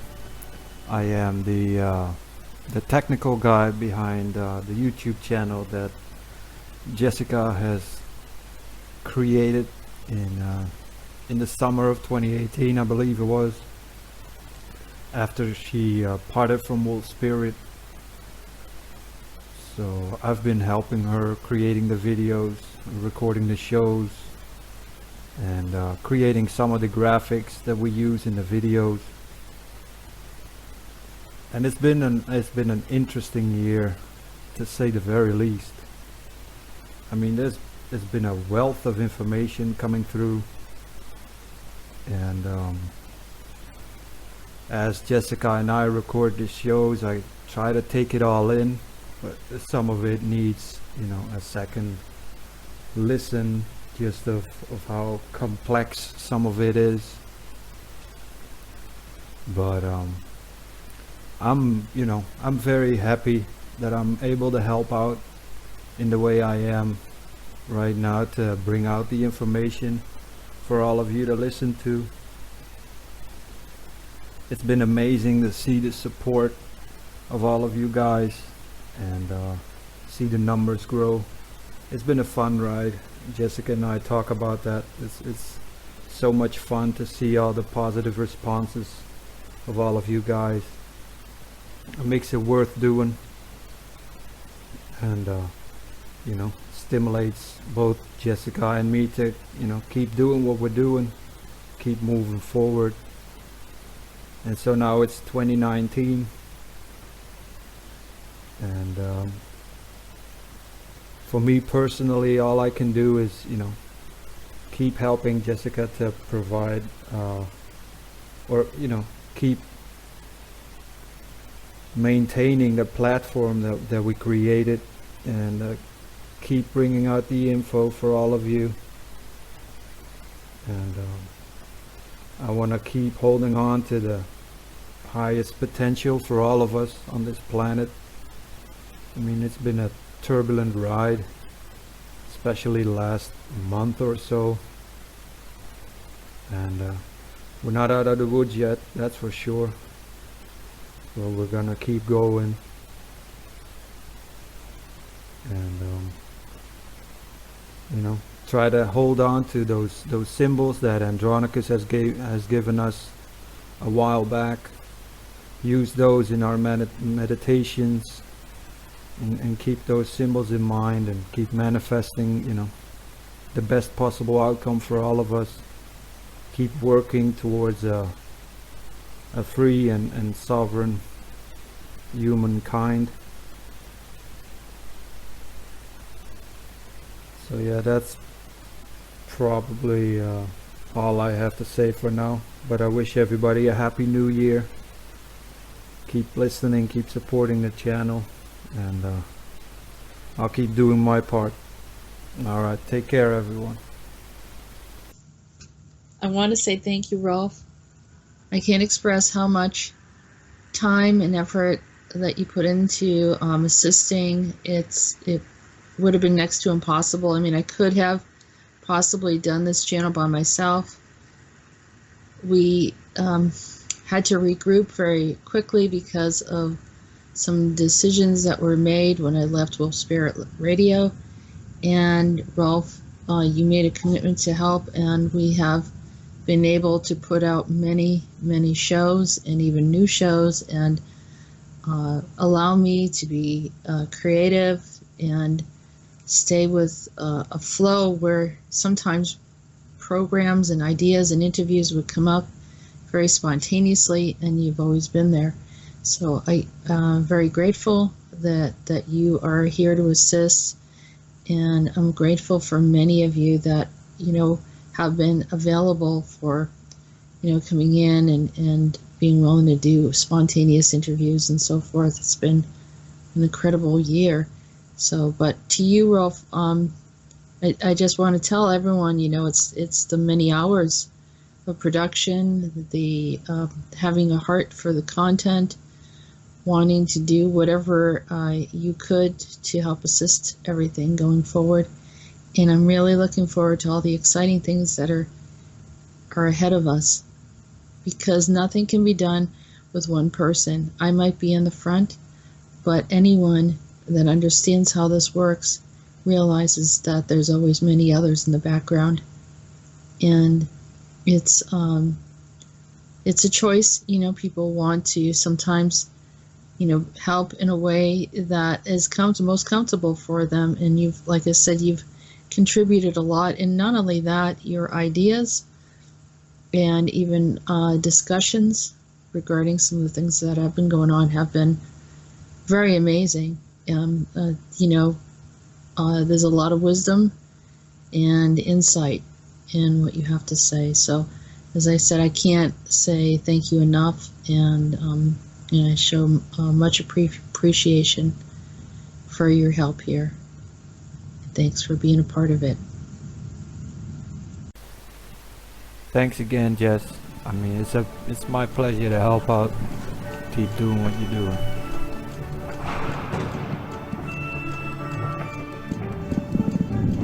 Okay, so our next interview is with Chris, who was very much involved with the Yellow Vests in France and what's going on over there. And Chris has really brought us up to date and gave us some insight. So without further delay, here's Chris. How are you, Chris? Hi, Jess. I'm great. What about you? I'm doing well. Happy New Year. And Happy New Year. Yes, indeed. Thanks for contributing some of your really interesting information and providing intel for us. We have, and also allowing us to see from the perspective of someone who is French speaking and originally from the region. Even though you're from Belgium, you seem to have a strong pulse on the situation. But the whole year we didn't hear about anything. It just sort of opened up towards the end of the year, where the Yellow Vests appear, and that was one hell of a way to end the year, wasn't it? Yeah, I mean, it was cooking, it seems, for a few months, but out of nowhere, mid-October, literally the last month and a half, that it just exploded out of nowhere. And it's interesting to see just that exploded in France. It started a movement that spread out not only through Europe, but also I've seen in Israel and in other countries of the world. Sweden, yes. Yeah, so I think Sweden really was struggling with it first, and probably the other nations were sympathizing with it because of this similar situation. I know that the Swedish people just were feeling attacked by those that they were bringing in and helping. I mean, they were literally, raping them, raping their woman, attacking, highly violent, and just serious, like, military type of energies. And they were like, it's like being invaded from the inside. So I think the other nations started to become aware of it. This is the way we end 2018, with some kind of people finding their voice again. And the people of Sweden are very kind, and so are the French people. Love life, and they were being held back from having enough food and the things that they desired. That's not unreasonable to ask for. Well, I guess all these years it really happened. I don't know how you say that. In English, in French we have an expression. When you put a frog in cold water and start cooking the water, the frog will not realize that it's boiling. Right? It's kind of like the same situation here. Years over years, they were trying to have a better life by electing different people. And I think it was the same in every country in Europe until this year. I think it's like it's connected to a breakdown of that control system on the planet, where people reached a point where they just started to realize that they were stuck in a system. It didn't matter who they voted for, because those representatives they voted for, it was right or left, it didn't matter, because they were all working for that same agenda, pretty much, right? And suddenly they woke up and they realized, wait a minute, we are citizens, we are the roots, the very foundation of our country, and we are electing people to represent us, but once they're in power, they do everything but representing us. So now they discover that they have a voice, they can raise again, and they realize that they don't agree at all with the whole control system that's in place in Europe. And I think it's not just in Europe, it's in the world. You see it here in the US too. You see it in many other countries. Even in Russia, they had yellow vests. I didn't think it went really well over there with Putin, but at least, those people also put yellow vest in Syria and Iraq and Egypt. They're afraid of it, so they're banning yellow vest over there. They cannot produce them, so they cannot buy them, because they're afraid of another spring revolution. Yeah, I guess that they tried to wear the yellow vests in The Hague in the Netherlands, and the police came riding in with horses from, Rolf told us. So the French people think, well, maybe if they are so focused on the yellow vest or the control system in government, we may be going to change and have something else, maybe a yellow hat, or they're thinking outside of the box, because they realize that as long as they try to fight the system within the system, they won't be able to win. So they realize that the only way for them to be able to be successful is to get themselves outside of the system.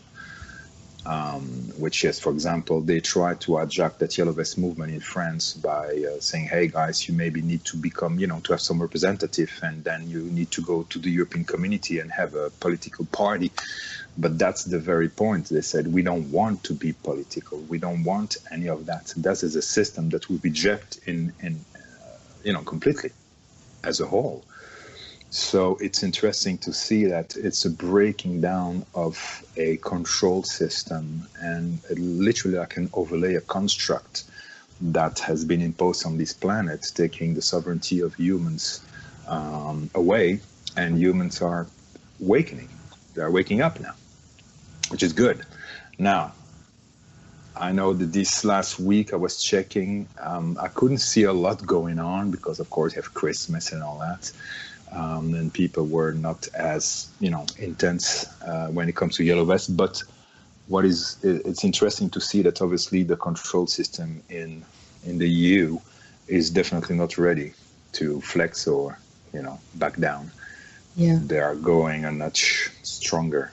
Macron's not listening still, and nope. To be that distant from the people. And especially when the people are not asking for anything really too much to ask for is a living wage and the ability to sustain themselves, to support their families. I don't think that's a whole lot. The other thing is then they try to create what they're using the racist card to shift. Also, and this is very common when they try to create a distraction, and Kevin Spacey used that when he was molesting a 14-year-old kid, and then he decides to win the favor of the gay lesbian community by saying he's coming out now. So kind of these little duck and dodge, a little changing the whole situation, creating another scenario, trying to rewrite the story. Mm-hmm. It's really just it's a poor practice, especially people just want something simple, something basic. It's how low will they go? People of all different walks of life have their own opinions and views. I think we're supposed to be able to have our own opinions and views. We're not supposed to be in levels of hate.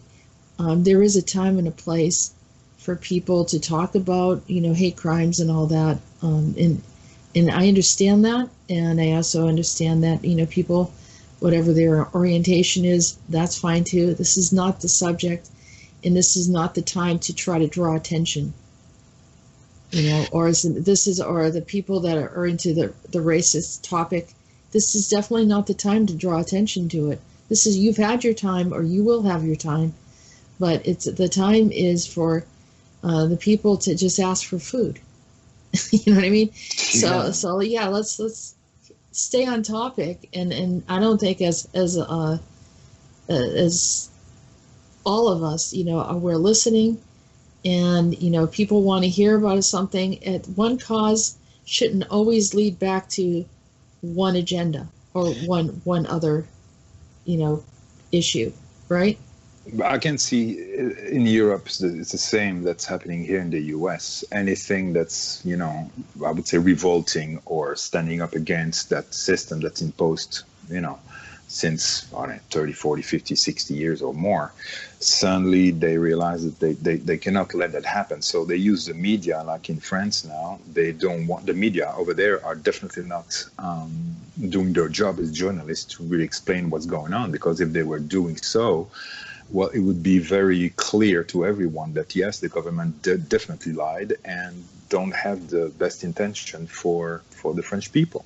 They are definitely working for the UN agenda and the Marrakesh migration pact and all that stuff. So they have to kind of redirect the perception about that yellow vest, and they redirect it the same way they do it here with Trump or what's going on here. So what they did is they start to play, as you said, the race card, and they start to say, oh, the yellow vest is a white movement of white people, meaning, okay, there are supposedly no other races than white French, and that's not true, because you had Jews, you had Muslims, you had all kind of nationality in France. There's some Moroccans. There's a lot of. It's a melting pot over there. I've been there.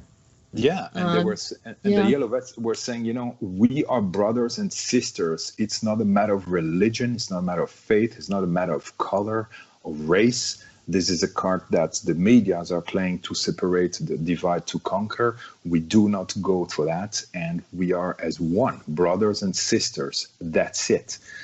So, of course, that didn't play out well. So the media has to play now the other card, saying, hey, they don't like the word child, so they are anti-Semite. And right. Now they play that card. So from anti-Semite, it's very easy to bring the next step, which is white supremacist and Nazi. The exact same thing we saw here. Anything that doesn't agree with, open border and bring everybody, here, and their whole agenda, automatically you're Nazi. But it creates, what happens is when you impose anything on the people swing to an extreme. So if they want to create a Nazi environment, this is what you do. You have them suppressed. So, they know what they're doing. They know that they're trying to manipulate and oppress people in such a way that they go into this other place of anger and hate because of oppression. Well, it's a playbook. It's a playbook that's very old. When you start to see that what you're doing, which is kind of like dictatorship, right, will start to be visible, the first thing you do is you project your own crap on those who are revolting and say, you're Nazi, you are this, you are anti-Semite, you are, you are racist, you are all that stuff. So now that it's done, it's projected first on for example, the yellow vest here. The yellow vest cannot say anymore the same thing about the government, because it will say, well, you know what, we said it first. So they project, and they do the same here. So they project what they are on those who are revolting against them. It's very, very old playbook. Now, the yellow vests are think smarter than that, and they decided to not really go on television shows or to participate to the media, because they said, why should we? They don't represent us anyway, and when we say something, they will never, really relay what we're saying. They will always twist it in their own sauce. So they kind of like disconnect themselves from politics, disconnect themselves from the media, and they do their own thing. So we'll see what next year. Well, next year we're ready. Next year. Well, what do you think about? What do you want to see for 2019, or what do you think? What direction you think it's going into? Well, I know what the government is pushing, but what I really intend is that whatever that process is going on here in Europe, that it doesn't take the route that these governments are intending. Meaning for me, I really, really intend this movement to get to their goal with the most, in the most peaceful, harmonious, loving way out of the system, meaning without playing the games of that control system in place, that they can literally create an absolutely new paradigm, but a divine, where every human, every citizen of any countries, it can be in Europe or in the world, that are facing that situation, can find a solution within that will bring a change that doesn't involve any of these negative things, such as martial law and all that thing. We don't need that. Things can be done differently, and I know there is a solution that hasn't been seen, hasn't been experienced, I would say, through our history, something completely new, something that cannot be controlled, and it has the best intention, the best intent, the highest potential for every human and for every being on this planet. It's almost like you need to stop thinking the way we have been used to think all this time, or trained, or educated or raised to think for so long. I know the solution is somewhere else, and somewhere else within. And it seems that what is going on in Europe and in the US, what we call that revolt against the established system, whatever you want to call it, it's something that's coming from it's a higher up. It's coming from higher in dimensions. It's a frequency that's literally breaking down all these systems, and people that start to wake up and realize who they truly are. And there is a way to do it in a smooth, harmonious, loving way, where everyone can manifest the highest potential for themselves, their loved one, and for humanity and the planet, and every species that belongs to this planet. I think we need to get out of fear. Yes. Because in people that are, like I said this before, they're disclosing, but they're disclosing fear, martial law, that there's going to be problems. Yes. In some ways, maybe there's a program out there that's running, that's convincing us, or that the government is saying it and then others are consenting to it and disseminating that information to everyone, creating levels of fear. You're right. Freedom is in the inside of us. It's not anything. No. Control systems are something that are imposed, but we have to still consent to it. And you're absolutely right. Right now, it's fear porn everywhere. I mean, you can watch the news, the movies. I mean, they try really to push that agenda as much as possible, and so that is everyone engaged emotionally to whatever they see, watch, or listen to. They will kind of like support this agenda. You know what I mean? So it's very important to say no, but not just say no to the like, for example, the arrest, say no to Macron. It's bigger than Macron. It's bigger than Right. the real arrest. It's way much bigger than that. Even that is thinking small and still in the system. You need to think completely, break down that whole construct of thinking, that whole belief system that we have, and literally create something completely new. I was talking to this person who is kind of an insider. It's not Peter's, but it's someone else. And I said, well, what's going on here? I said, I don't like what's happening. Well, it has to happen because of the scriptures. And I said, what scriptures? Well, we have the original ones. And I said, well, what does that mean? I said, even with the scriptures, I said, well, why is it that anyone would consent to a destruction of humanity? It's almost like they need to see a fulfillment of it. And it's for what reason? Are you going to sit there and watch it and observe it and get into it? Or I mean, to me, it's sadistic. I don't get it. Like, why would anyone, that they're so, and I don't think this person was trying to be dark. It's just that they don't see it that way. We're talking about destruction, mass destruction of humanity, huge soul violations, enormous soul violations. Who's going to take credit for this? I know I'm against it.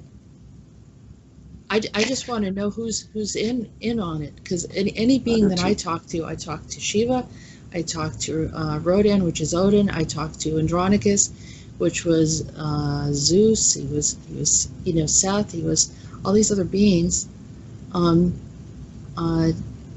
Rodan was also Apollo, the real Apollo. The bad Apollo, Apollyon, is Dionysus. So you have counterfeits of some of these, but ultimately, all the ones that I communicate with, not a single one of them says that we are supposed to go through an apocalypse.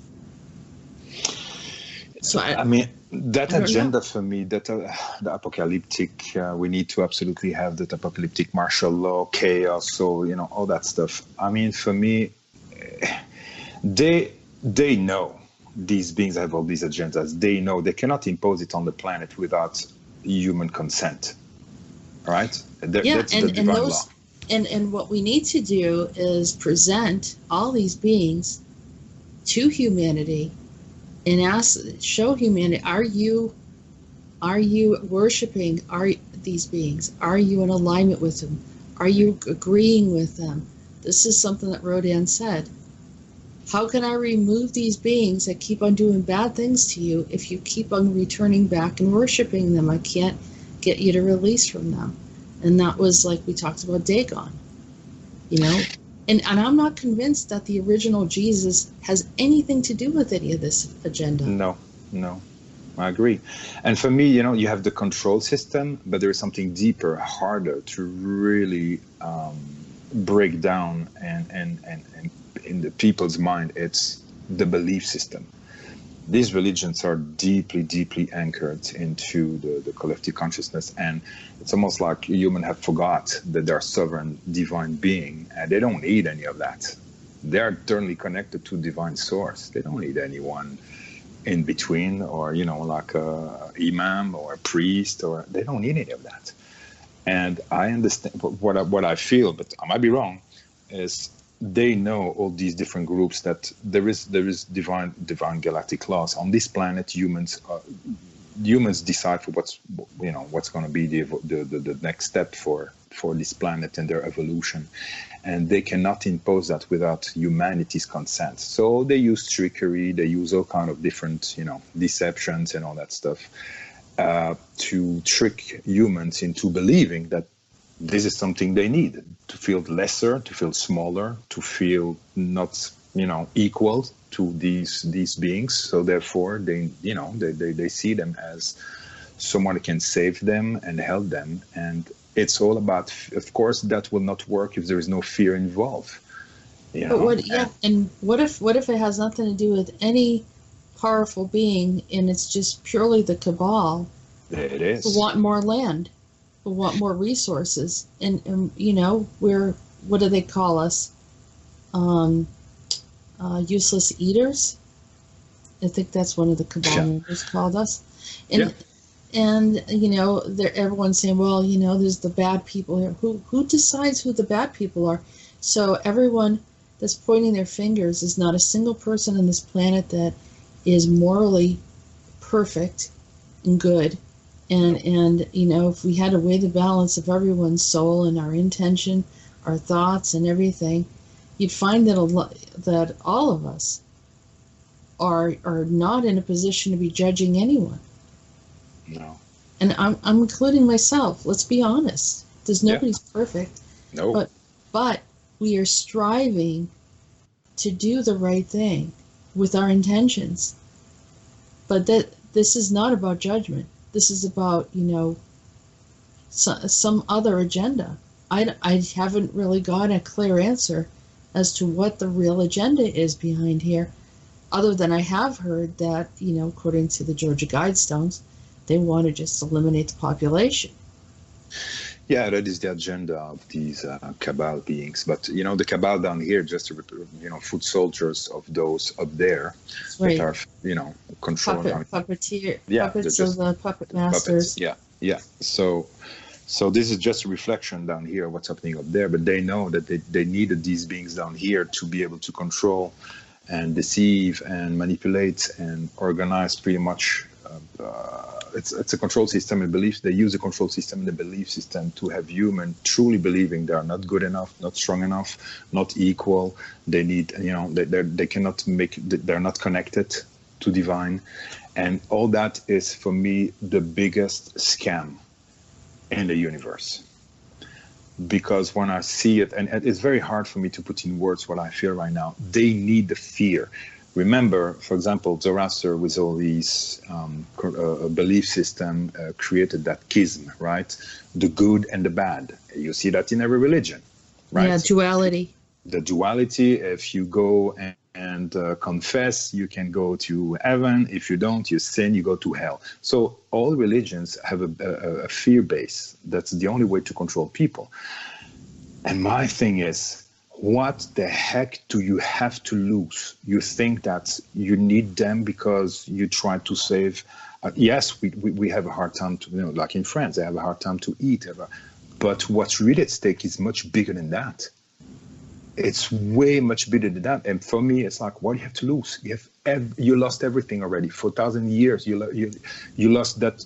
You never lost your connection to the divine, but you gave away your power. That's all we did as humans, give away our power.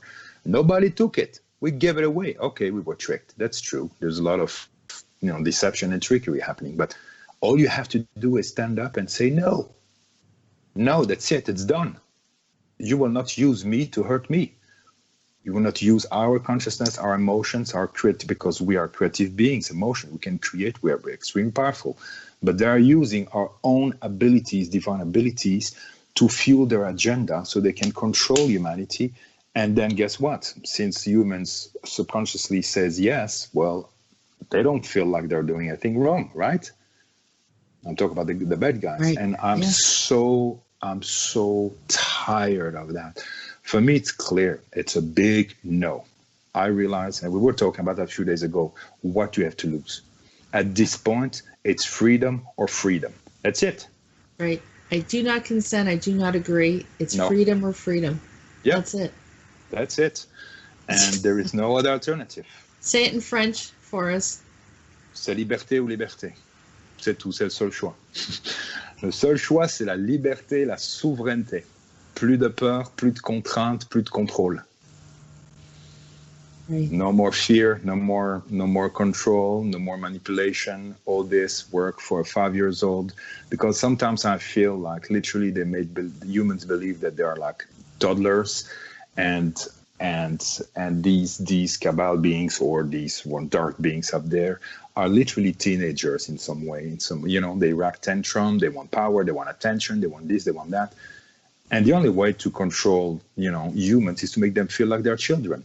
And of course, when a child looks at a teenager, wow, it looks like a very powerful being, right? No, they're not. So it's time for every human to realize that they always had their place in the real galactic family. And I want to be clear here, okay? I'm not talking about all these fake ones, new age groups and all that, because all that too, I'm tired. I'm so tired of all these fake ones. Yeah, maybe someday you can talk about your journey sometime. You've been through all of them. Yeah.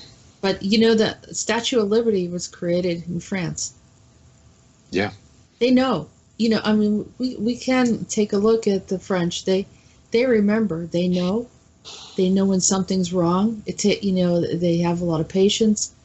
But historically, they stand up for what they feel is right. And there is something to look at here. Maybe it's, we want to send protection to them. Of course. Because, the people are speaking for the people, and this is the time. This is the hour, and this is the year. We're going to put it out there, and let's all be in agreement. Exactly. Yeah. I completely agree with you. And they are, since, thousands of years, French people are known to have a big mouth, and something they don't like it, they just say it. Yeah. And they want freedom. They love freedom. They're freedom lovers. I guarantee you that. They enjoy life. They are not, it's so, and I'm sure there are other groups and countries like that. It's not just the French. It's just that right now they try to figure out how to get out of that controlled system, and I Nothing's guess perfect. Nothing's perfect, No. but the old methods, they're using old tactics to control people. The old method is, for people to speak up. If you lose your voice, you've lost everything. But Yeah. if you can't speak up, it's too late. The people in China don't have a voice anymore, guys. Really take a look at that. They can't speak up. It's death for them. Yeah. Yep. That's a horrible way to live. And what's scary is that China is using their money. Everyone's in debt to China and maybe some other nations. But if they control everything, take a look at how they're controlling their nation right now. And they're wonderful Chinese people. It has nothing to do with that. The government is scary. It's not right. And they want, they're putting technology on children's clothing now to keep an eye on them. That's disturbing. Yeah, So- and it's at the corner for us. I mean, it's right there. People don't realize it, but it's right there. So we are at cross points right now. We Well, need we to can speak up before Yeah. we can't speak up anymore. And I've said this before, and that's one of the reasons why I'm doing it. But also, let's try to neutralize the energies of those that are embracing technology to use as weapons against people, whether it's the weapons of lasers hitting the planet, destroying things, as well as weapons of kind of observing and watching every step that people take, and all of it has to stop. So that 2019 needs to be the beginning of our voice, our liberation, the end of surveillance of humanity, the end of high tech used against humanity, and the potential idea of completely destroying the race of mankind or humankind. Yeah, they have, obviously, the others, cabals, whatever you want to call it, have a very dark agenda for 2019. But you know what? I cannot care less what their agenda is, because at the end of the day, it's really up to us to see if you want to play with that agenda or not. They cannot impose it without our consent. That's simple. And if we are strong enough in not consenting and not agreeing, we know we have amazing beings with us, Rodan, Shiva, Andronicus, and all others that are just waiting for us to say what we decide. And based on our decision, help is coming, but they will never interfere if we decide to play along with all these nasty agendas. Yeah, and I believe the Council of Five is with us, Of course. and would continue working with the ACIO and gathering the information and then helping the planet. So I just want to say thank you, Chris, for joining me it was my today. pleasure. Happy New Year. Happy New Year to you 2019. too. Yeah, and we're going to keep going and seeing the times shift into the right direction. Let's get us all into the right timeline.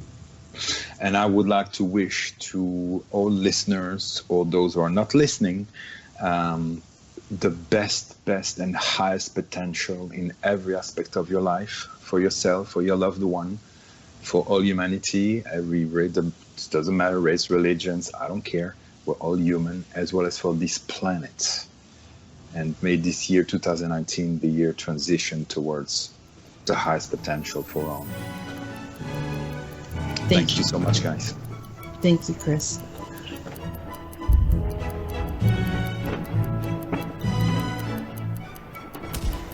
Okay, so that's the end of our show for 2018, saying farewell to the time that we just spent in the past year and all the roller coaster ride that we went on and what's going on in the world. This year, we're anticipating and sending out positive intentions, and hopefully it becomes a little less bumpy and more bright moments, and just talking it through feels a little better, feels a little cathartic, and let's release it, let it go, send it back into the universe. Let us take it as a point of understanding, of learning, And now let's move forward.